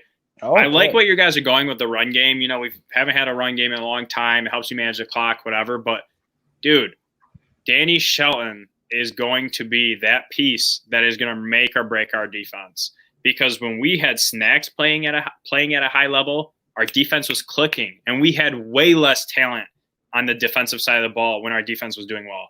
You add all these players, Trufant, Okuda. We have Tracy Walker, who's an established safety. You brought in Duron Harmon, Tavai, Deshaun Hand. You have so many pieces. If Danny Shelton can anchor that middle of the defensive line, we're going to play so much better football. Even Draw Davis was looking like an actual good linebacker at the time.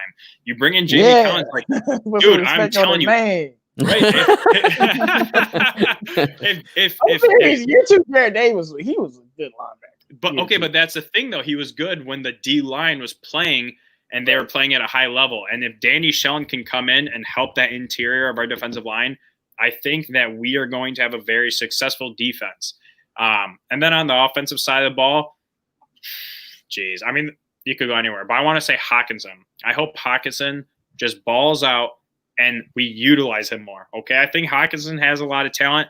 And I think we need a little bit more help in the inside of the field, between the hashes, because we have Marvin Jones and Kenny Galladay. Everyone knows these guys are freaking amazing in contested catches. They're amazing on the outside, deep balls, all this stuff. But we need something going in the middle, okay? So I need Hockenson to kind of break that up a little bit and give us a little bit of a change of pace on offense. All right. So Real, who's your defensive player?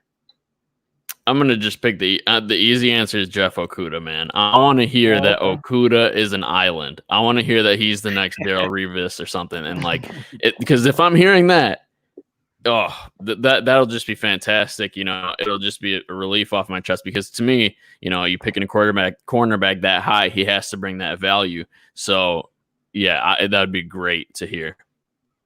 All right, OMG, who would you pick for a defensive player? It gotta be Jared Davis, man. Like you're Yes. a first round pick. You're a first round pick, man. Stop trying to figure it out. Go into this fourth year and do your damn thing, man. Like he's sitting here. He like I think if it's a run, so I should go in the hole. Like, come on, man. Every linebacker know you got to fill these holes. You can't run around blockers because you're gonna run yourself out of the play. Like, you just got to go in there and man up, man, and fill them holes, man. Stop trying to go around people and avoid contact, man, and go out there and go for broke, man. And I feel like them not extending Jared Davis was big and motivating him to, hey, man, you may be a first-round player pick, but you got to do something, man, because we can't have you year 4 like, yeah, man, I think if I get better at doing this, then man, just do your job, man, and get it done. As Andrew said, though, you need a D tackle. I mean, I understand that, man, but look at Tavahi, right? Hey, he came man. in. Tavahi Look. Bill Belichick called Tavahi special, and then he saw him in the joint practice and said it again. So he different. You can't. Yeah. It's like, I'm with you. I'm making jokes. But Jared Davis is supposed to be different because Jared Davis was picked in the first round. Hey, man, you know what I'm saying? I thought Jared Davis was gonna be all that in the bag of chips. Then I saw him year 2, and I'm like, yeah, he about to have an even better year 3. But as Shannon Sharp said, you limp into the season, you limp out, and he limped into the season. Yeah, but he's trying to avoid contact. What linebacker do you know that's successful that tries to avoid contact? That's not even linebacker-esque. That's like having a fullback who tries to avoid contact. That don't work. It don't work. I'm with you, man. I'm with you. All right, so on offense, the guy that I need to hear about, y'all gonna be funny, but I need to hear that Taylor Decker know how to play football. Like, what I want, like, because you're not gonna hear a lot about an O lineman, but all you want to hear is, because like they're not gonna say much, but all you want, I just need that one sentence. Taylor Decker has just been amazing. That's all I need, because they will never say that.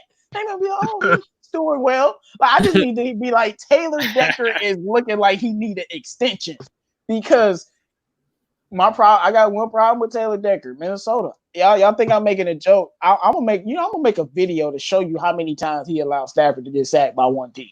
And y'all, like, I'm telling you, don't even do that to me. Taylor Decker allows him to get destroyed by the Minnesota Vikings. I don't know what it is about that team. I've said it millions of times, but he literally does better against the Bears, and they got Khalil Mack, and we've seen Khalil Mack cook them too. But still, I need to hear that Taylor Decker is holding it down, and his man Big V.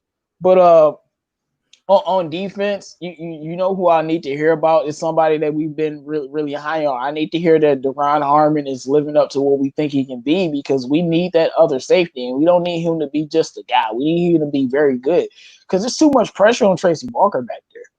He's excelled because I think he's a great player. I mean, Tracy Walker's dropping videos every day showing how hard he's working. It just gets me so pumped, because I'm like, these guys, are you working hard? We know they always work hard. But it seems like, it's a little bit fire in some of these players' eyes that I haven't seen, even not on our team.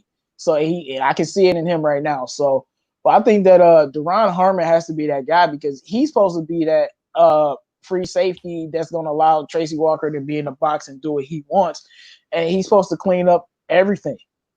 And I think when we lost Quandre Diggs, the team just fell apart, and we need somebody to replace him. And I know him and Harmon play different positions sometimes, but Harmon's versatile. We know what he can do. But I definitely think it's Deron Harmon because we need those safeties to help us because we know our front seven ain't gonna do nothing, man. You know, the Lions are probably like the best cover sack getting team in the league just because we can cover so well for so long and then we get a sack. I've seen us do that a lot. But yeah, Devin99 said Tracy Walker making the Pro Bowl. Who knows? But I think he is in for a breakout year. I've been high on Tracy Walker since his first year. When I saw him in that first game, and I'm like, dog, this is the first time you ever on the field and you this good already? I'm like, okay. And then he started getting interceptions, and even though they was calling it back, I'm like, all right. And then that second year, I saw everything I needed to see from him because I think he was even a surprise than Kenny Golladay, to be honest, because we really didn't expect Tracy Walker. Like a receiver that's talented with Stafford is always going to be successful. You're a talented receiver, you get picked with Stafford, you're always going to be successful. With Tracy Walker and Deshaun Hand too, but Tracy Walker came out of nowhere. I had no idea we were going to get a guy that could be a top 10, top 15 safety in the league. I had no idea. And we got him in the third round. So I think him and Deron Harmon have to form a very nice tandem. Not a Lions fan, but says Davis is cut. Man, y'all really low on Jared Davis, man. When we win the Super Bowl because Jared Davis get a pick 6 and he run it back, I want an apology, okay? I'll make sure you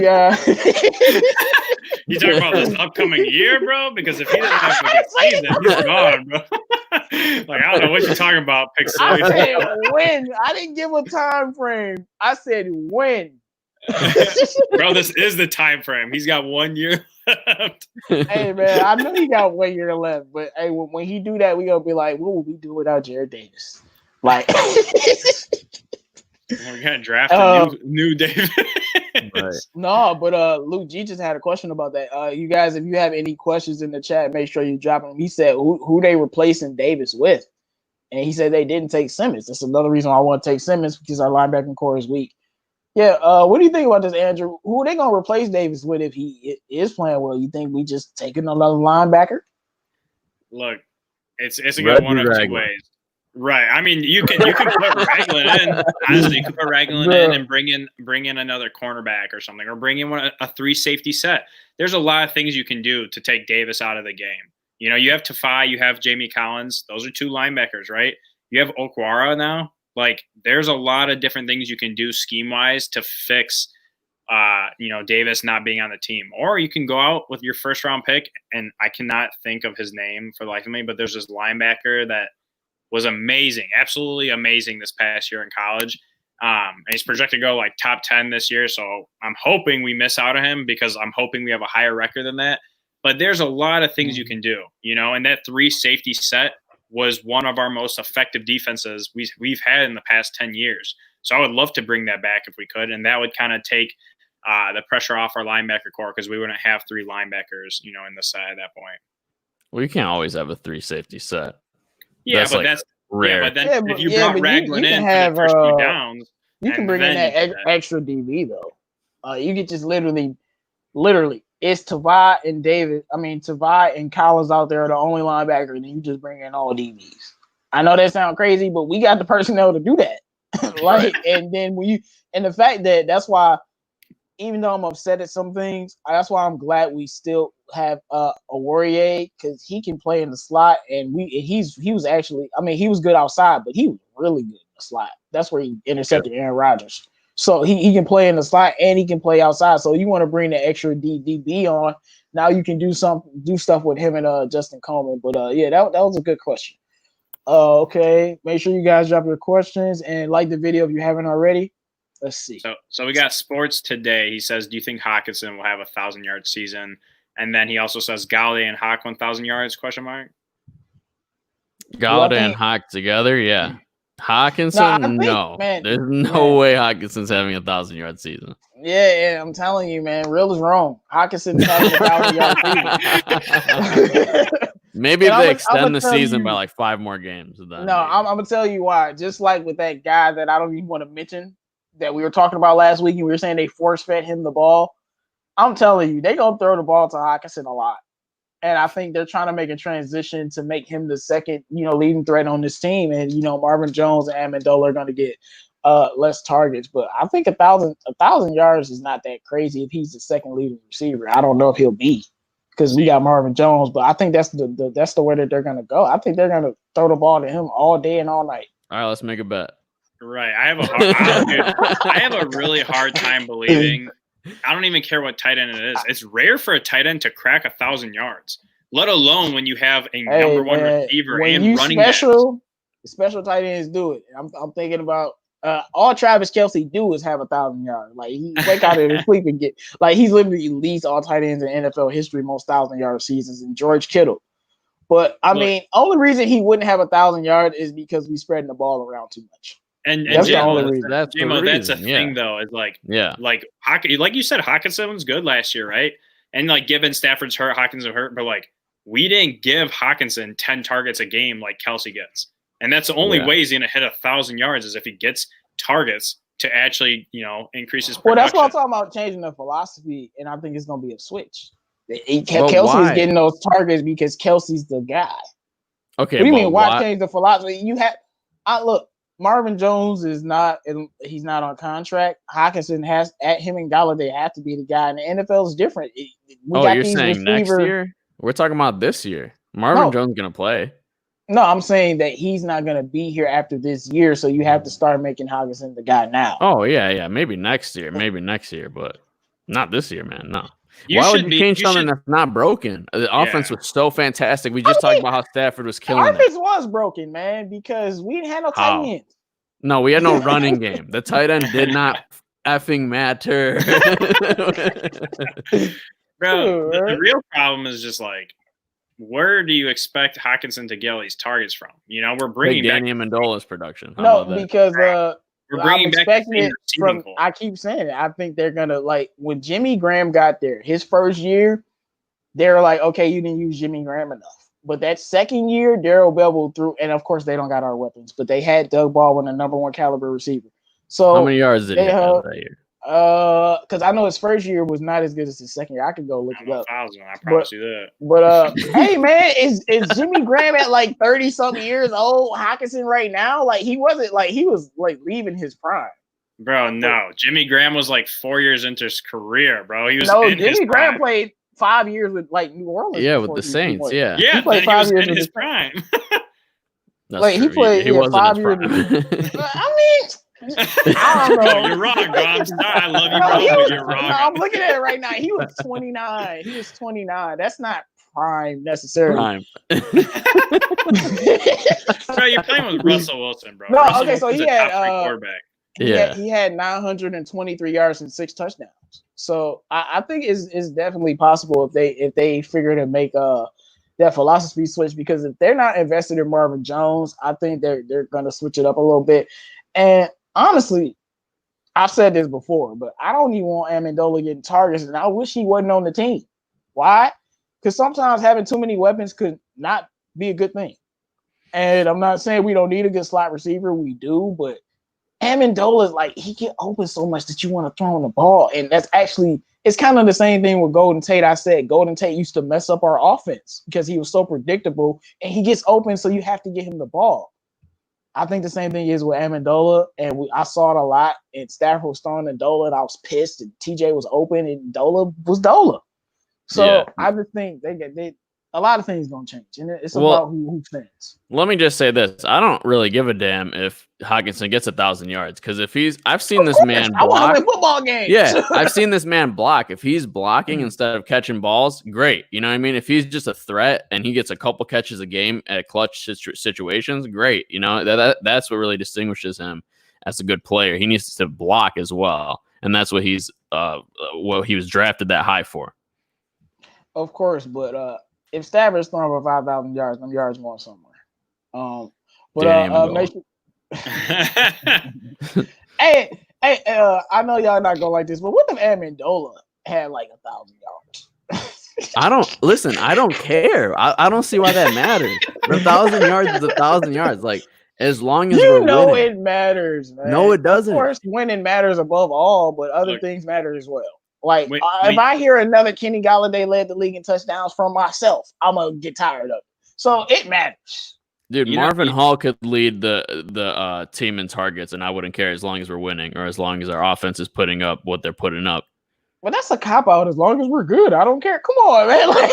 Well, we've been good though. We've been good for the past how many? Especially since Bevel's been here. This past year with Stafford healthy, we've been great. And Amendola was getting a lot of targets. So who cares? Yeah, who cares who it is? And if you really break down the first 8 games, it was like game 1, Hockenson balled out for us. Game 2, Danny Amendola balled out for us. It was literally alternating every single week. Whoever had that 100-yard game and a touchdown. Every single week it was someone different. So it keeps the defense on ease, and then we just need to execute on our freaking side of the ball defensively so that Stafford doesn't have to put up all those points and have to have 3 1,000-yard receivers and crap. Like, just let him do what he's already been doing, because we are very effective on offense, even though the running situation has been shit and the whole first down run up the middle every single game. But, like, overall, we're still putting up the points. If Stafford had a little bit more,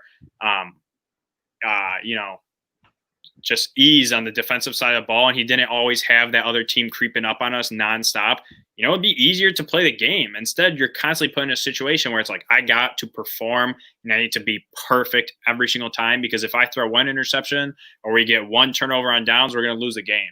And that's what it feels like every time you're watching the game. It literally feels like if we mess up one time on offense, we're going to lose the game. So, right. Yeah, I do want to say condolences to all my Lions fans, because I think this season has scarred us a lot. We've been through, because even though we are Lions fans, we ain't been 3-12 since like it's been years. It's been like over a day. It's been a long time. Since we've been 2009 or something, right? So I was about to say since like Jim Schwartz. I think Jim Schwartz's first year he went 2-14. Yeah, he drafted Calvin Johnson. Like, that was the last time we were this bad. And I'm only saying that because, we discussed the season, and I just think I just get nightmares of Kyler Murray just scrambling in the fourth quarter and just keep throwing to Larry Fitzgerald and I'm just sitting there like, what am I watching? And I'm just like, it just hurts. And that's what I thought about. Like, yeah, this season kind of messed us up. And it's funny because Stafford gets hurt, so we should not care, right? But no, that's not how it works. When you have the worst defense in the league and you lose to the Redskins. Yeah. This first game is going to be so telling. Like that it's going to matter so much. If we lose this first game, that's to me, the season's over. There's no way we're making the playoffs if we lose that first game against Chicago. I'm 100% with you. Only way I'll be 99% with you is if Chicago 13-3 again. But that's not gonna happen. So that will be the only. But no, if they lose that game, I think the entire Lions fan base is gonna be like, right. Right, they're gonna be like, head will be on a platter. It won't even get to the fourth quarter, bro.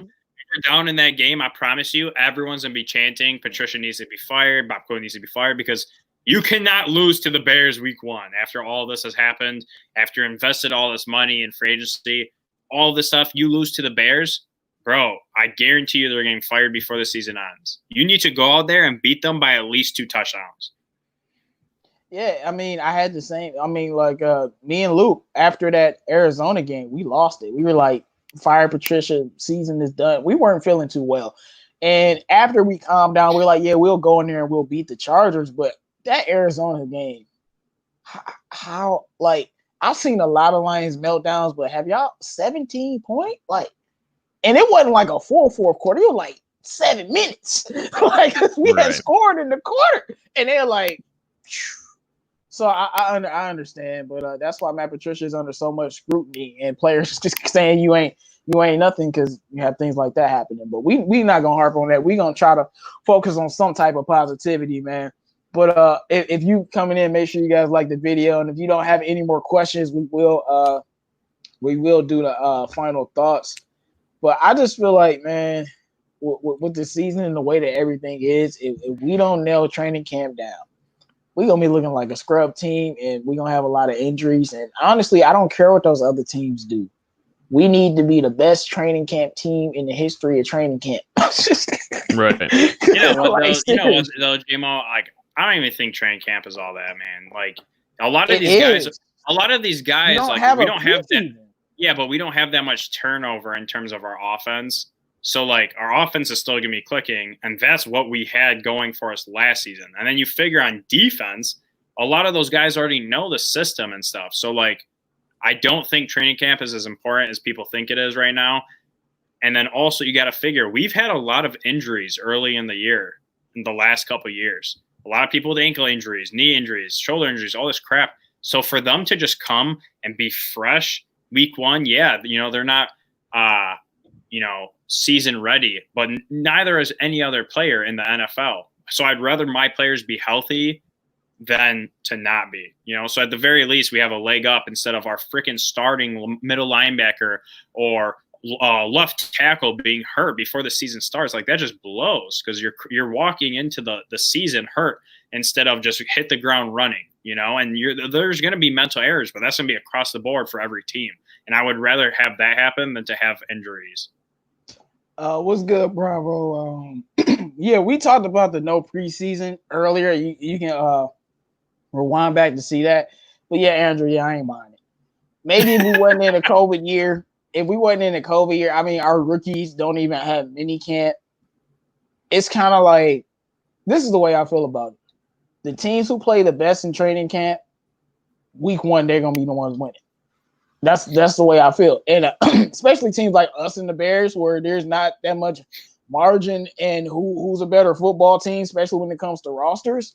Yeah, those games, whoever has better preparation is better in those training camps, because to me, the teams that's most successful are going to be the teams that somehow manage to turn their rookies into the cream of the crop in such a peculiar situation. I'm sure it's a way to do it. That's above my pay grade. But that's why I think training camp matters, because if we go out and somehow find a way to make our rookies so connected and so great with the team that they can hit the ground running, I think it will work. And you just talked about how the way our team is built, it works for us more with the rookies and things. I just think it does matter, just because this year it's no full contact. It's not even joint practices at the moment. So who's ever the most prepared and those camp practices and drills that they hate is going to be the team, whooping on people in week 1 and 2 and 3. You know what, though, JMO? Kind of what you said with, like, the training camp and stuff, that stuff is so deceiving, man, because it's just like the preseason. We went 4-0 in one preseason and lost, like, every freaking game. You know what I'm saying? Like, I've literally read up and watched everything you can on our training camp stuff, and it'll be like, this guy's spectacular. The offense is clicking. The defense can't stop getting interceptions. Everyone's playing like freaks, and then we suck that season. So, like, there's so many deceiving things that happen before the season starts. So I would rather just jump into the season than to watch Swift ball out in every preseason game, or Okuda get 4 picks in the preseason or some crap. Like, to me, that doesn't matter unless it's happening in the regular season in the playoffs. I don't care what you did in training camp. So Andrew, have you seen the movie 300? Oh yeah, are you kidding me? Yeah, so that's how many bodies gonna be falling and getting injured if you ain't worried about training camp. like man. But the stars don't really play. The stars play like one preseason game and only like half the game anyway. Well, yeah, so I'm not really worried about the stars. I'm kind of worried about conditioning, because we're not good in that area. Well, that's Patricia's job to get them conditioned and whatever, and then that's their job too. If they want to be paid like premier, football players, then they need to be, and they know that. So, like, I'm not. Look, man, the only thing, like, yeah, they're not going to get hit like they would in a preseason game, but even in the preseason game, they take it light. Like, it's like I don't buy it. But I mean, I think somebody else had a question over here, Shad. If Patricia gets fired, should we keep this same energy for the next head coach coming in? It depends what you mean by this same energy. Yeah.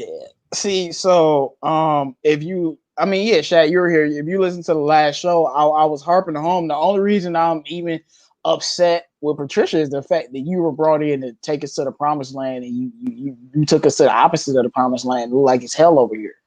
And now, like I said, as much as I would have hated it. But Bob Quinn was like, we need to just rebuild everything. Even with Stafford on the team, we going in a different direction. I'm like, all right, I hate it. We rebuild it. But he came in like, nah, Caldwell was a bum. We upgraded.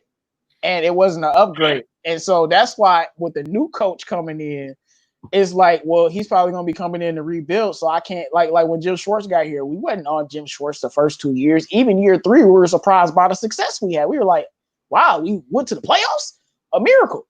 But we weren't hard on Jim Schwartz like that because like we knew he owned 16 team, he had something to build. So if Stafford is traded from the team and we have a new coach, like why would I be hard on the guy? Honestly, I'm gonna give him 2 years to suck, and the third year at least win 7 or 8 games. I know that's a low standard, but like you're gonna have a lot to rebuild. Like you got a lot to do. Like by year 4, we have to start winning games. Like I need to see 8 games. I need to see playoffs and division titles. I need to see that. But other than that, you know, I'm gonna let them be trash. It's not like I'm giving them a pass. But if you're here to rebuild, you know, and nobody's expecting Cliff Kingsbury or to do what he's doing and for the Arizona to be great next year, even if they are great. You know what I'm saying? So it's just Patricia was literally brought in. Like I said this before, I hated Caldwell, and they say hate is a strong word. Couldn't stand the man. But if you were gonna bring this guy in, we should have just kept him. Like, right. You got any comments on that, guys? I think Caldwell was fine, and Terrell Austin was a great coordinator, but why did he keep these shitty offensive coordinators as for the play callers? That's what really pisses me off about Caldwell. I feel like if he had Bevel and we had Terrell Austin on the other side, that could have been a championship level team. Like it just makes me very irritated. So honestly, like I don't think it would be that. I don't know. I guess we did rechange the entire defense. So yeah, it'd probably take a couple of years to rebuild. So yeah, I'm with you. Like if we got a new coach, and especially if we got rid of Stafford, for whatever reason. I was about to say if Stafford's still here, then my expectation would be different. But yeah. If Patricia and Quinn is gone, I can't really assume Stafford's gone, but it's 50-50. So either he's gone or he's not. Like I know that sounds funny. Either he's gone or he's not. But if you're telling me Patricia was a bum, we bring y'all a new coach, and he gonna take you to the promised land. Oh, I'm gonna be on his head after year 1. Like I'm telling you, get year 1, then I'm on your head because you wasting Stafford career like the rest of these bums. So I'm gonna be on your head. But if Stafford's not here, I'm not giving out passes, but I know what we're doing. I mean, honestly though, man, when you look at it, like we have a crap ton of talent right now. Okay, I'm comparing it literally to the Rams situation. Okay, yeah, we don't have an Aaron Donald. But the Rams, when they had Jeff Fisher, I had thought they had a very talented team, but their coaching staff sucked at putting it together. I look at our team right now, I see a lot of talent on both sides of the ball. If we brought in a new coach after this year, I definitely expect them to be around that double-digit win total. I don't care if you don't have a full season, a full whatever. You have training camp, you have the offseason, you have a lot of playmakers. Put that crap into a good scheme and make it work, okay? A lot of good coaches can do that, okay? I don't think you need to completely rebuild a defense. You're telling me that a guy who's in a 4-3 scheme can only play 4-3, or a guy that's in a 3-4 scheme can only play in a 3-4? That is dumb as shit. Well, it's not like, that, but NFL people they're obsessed with this I want my guys thing. Instead of like when I was talking about using players to their talents, they be like, I want my guys. I want my guys. Like, imagine a 4-3 team getting Jamie Collins. Oh, well, he's not our guy. He can play in any defense. Like, he doesn't have to be the guy. Andrew, like you saw in Cleveland how they were using Jamie Collins. It wasn't working. And like Jamie Collins needs to be coaches, bro. That's what I'm saying. Like, yeah, but like, I just think it's so funny that you're oversimplifying every like schematic thing. You're like, what's wrong? You could just totally switch over to the 4-3. Like, it's so damn easy. Like, bro, but here's the thing, though. We're not just one defense. You know what I'm saying? We're not just a 4-3. We're not just a 3-4. So, like, these guys can fit into both fucking schemes. So if you brought in a new coach, there shouldn't be a problem to put these guys in the right pieces. Or at the very least, why do you need to get rid of every freaking player? We literally revamped our entire defense. You don't need to do that, bro. You're telling me not one player could fit in a different scheme? Like, that's what I'm saying. Like, this shit is just versatility. Versatility, man. Speaking of Okuda, I'll tell y'all something else that I love about him. Yeah, he can play 3 positions, including safety, but y'all ain't ready for that. But I'm telling you, y'all not ready. You're not ready. Let me see him. Let me see him play one. Hey, all right. Bro, like, yeah, chill, bro. no, I'm My just man's saying, playing quarterback. He's playing Ohio State. Ohio State. running back. Ohio State. Well, I mean, yeah, man, he the cornerback version of Isaiah Simmons, man. What you thought, bro? He play everything. My man play ain't every Deion DB Sanders, position. all right? Now he played every DB position. What you talking about, dog? They gonna make up a new DB position and Okuda gonna play it. So like, where was all this hype during draft time? I don't know how much Kool-Aid you've been drinking, bro. Dale's been drinking something else, bro. I don't know no. what the fuck you talking about. Make sure you guys like the video if you haven't already. I'm gonna tell you where this Kool-Aid was. I only cared about Isaiah Simmons because he's a better player. Now that we don't have him, have to look at the other guy. Like, I mean, let's look at it. I'm trying to think of the guys who got picked over Obrien, but besides Aaron Donald, it was some great guys picked. You know, Odell, the O lineman. You know, maybe a team wanted Aaron Donald, but hey, we got a elite O lineman. So that's the way I'm looking at it.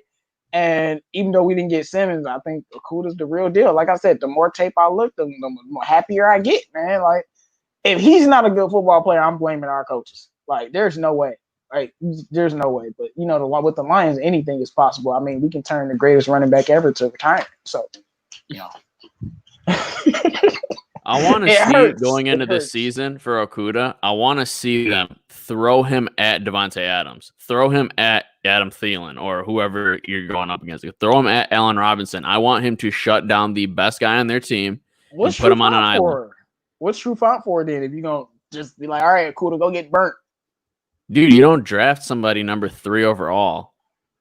You don't do that. True font, like. What are we talking about here? You drafted. No, but Trufant is better than Okuda right now, though. So what you're just saying all this hype about Okuda, and now it's like, no, you're like, nah, bro. Trufant is good. He's not ready for all that. He's not ready. He's not ready. No, Trufant is one of the. He's not elite, but he's definitely one of the better cornerbacks. I'm not saying we've had great corners, but outside of Slay, he's clearly better than any cornerback we've ever had by a wide margin. So. He's supposed to be better than Okuda, but I see what you're saying. He 3rd overall. He has to be lights out. I'm not gonna, but I'm with you because I just feel like with all this hype, I need you to come out looking like Patrick Peterson or Jalen Ramsey.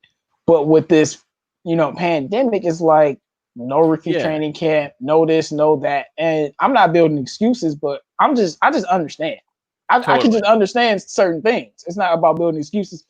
Way different for a rookie corner coming in with no damn mini camp. Right. Something like this than DeAndre Swift. Just like you said, it's the easiest position in the world, right? So so damn easy, bro. Man coverage. What the fuck? Bro, you have one job, bro. Just shadow.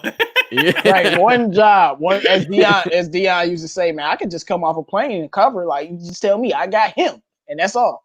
So it's something to look at. But all right, guys, we gonna wrap the show up. Make sure you guys like the video if you haven't already. I see Die Hard Damn Podcast hopped in. We will be having them on the show in the future, so make sure you guys check them out. But final thoughts, Andrew. Man, I mean, I'm having fun. I haven't been on a roundtable in a while. It feels like so. It's good to be back, man, and I can't wait for football to really start up and we start seeing some videos of these guys actually playing together.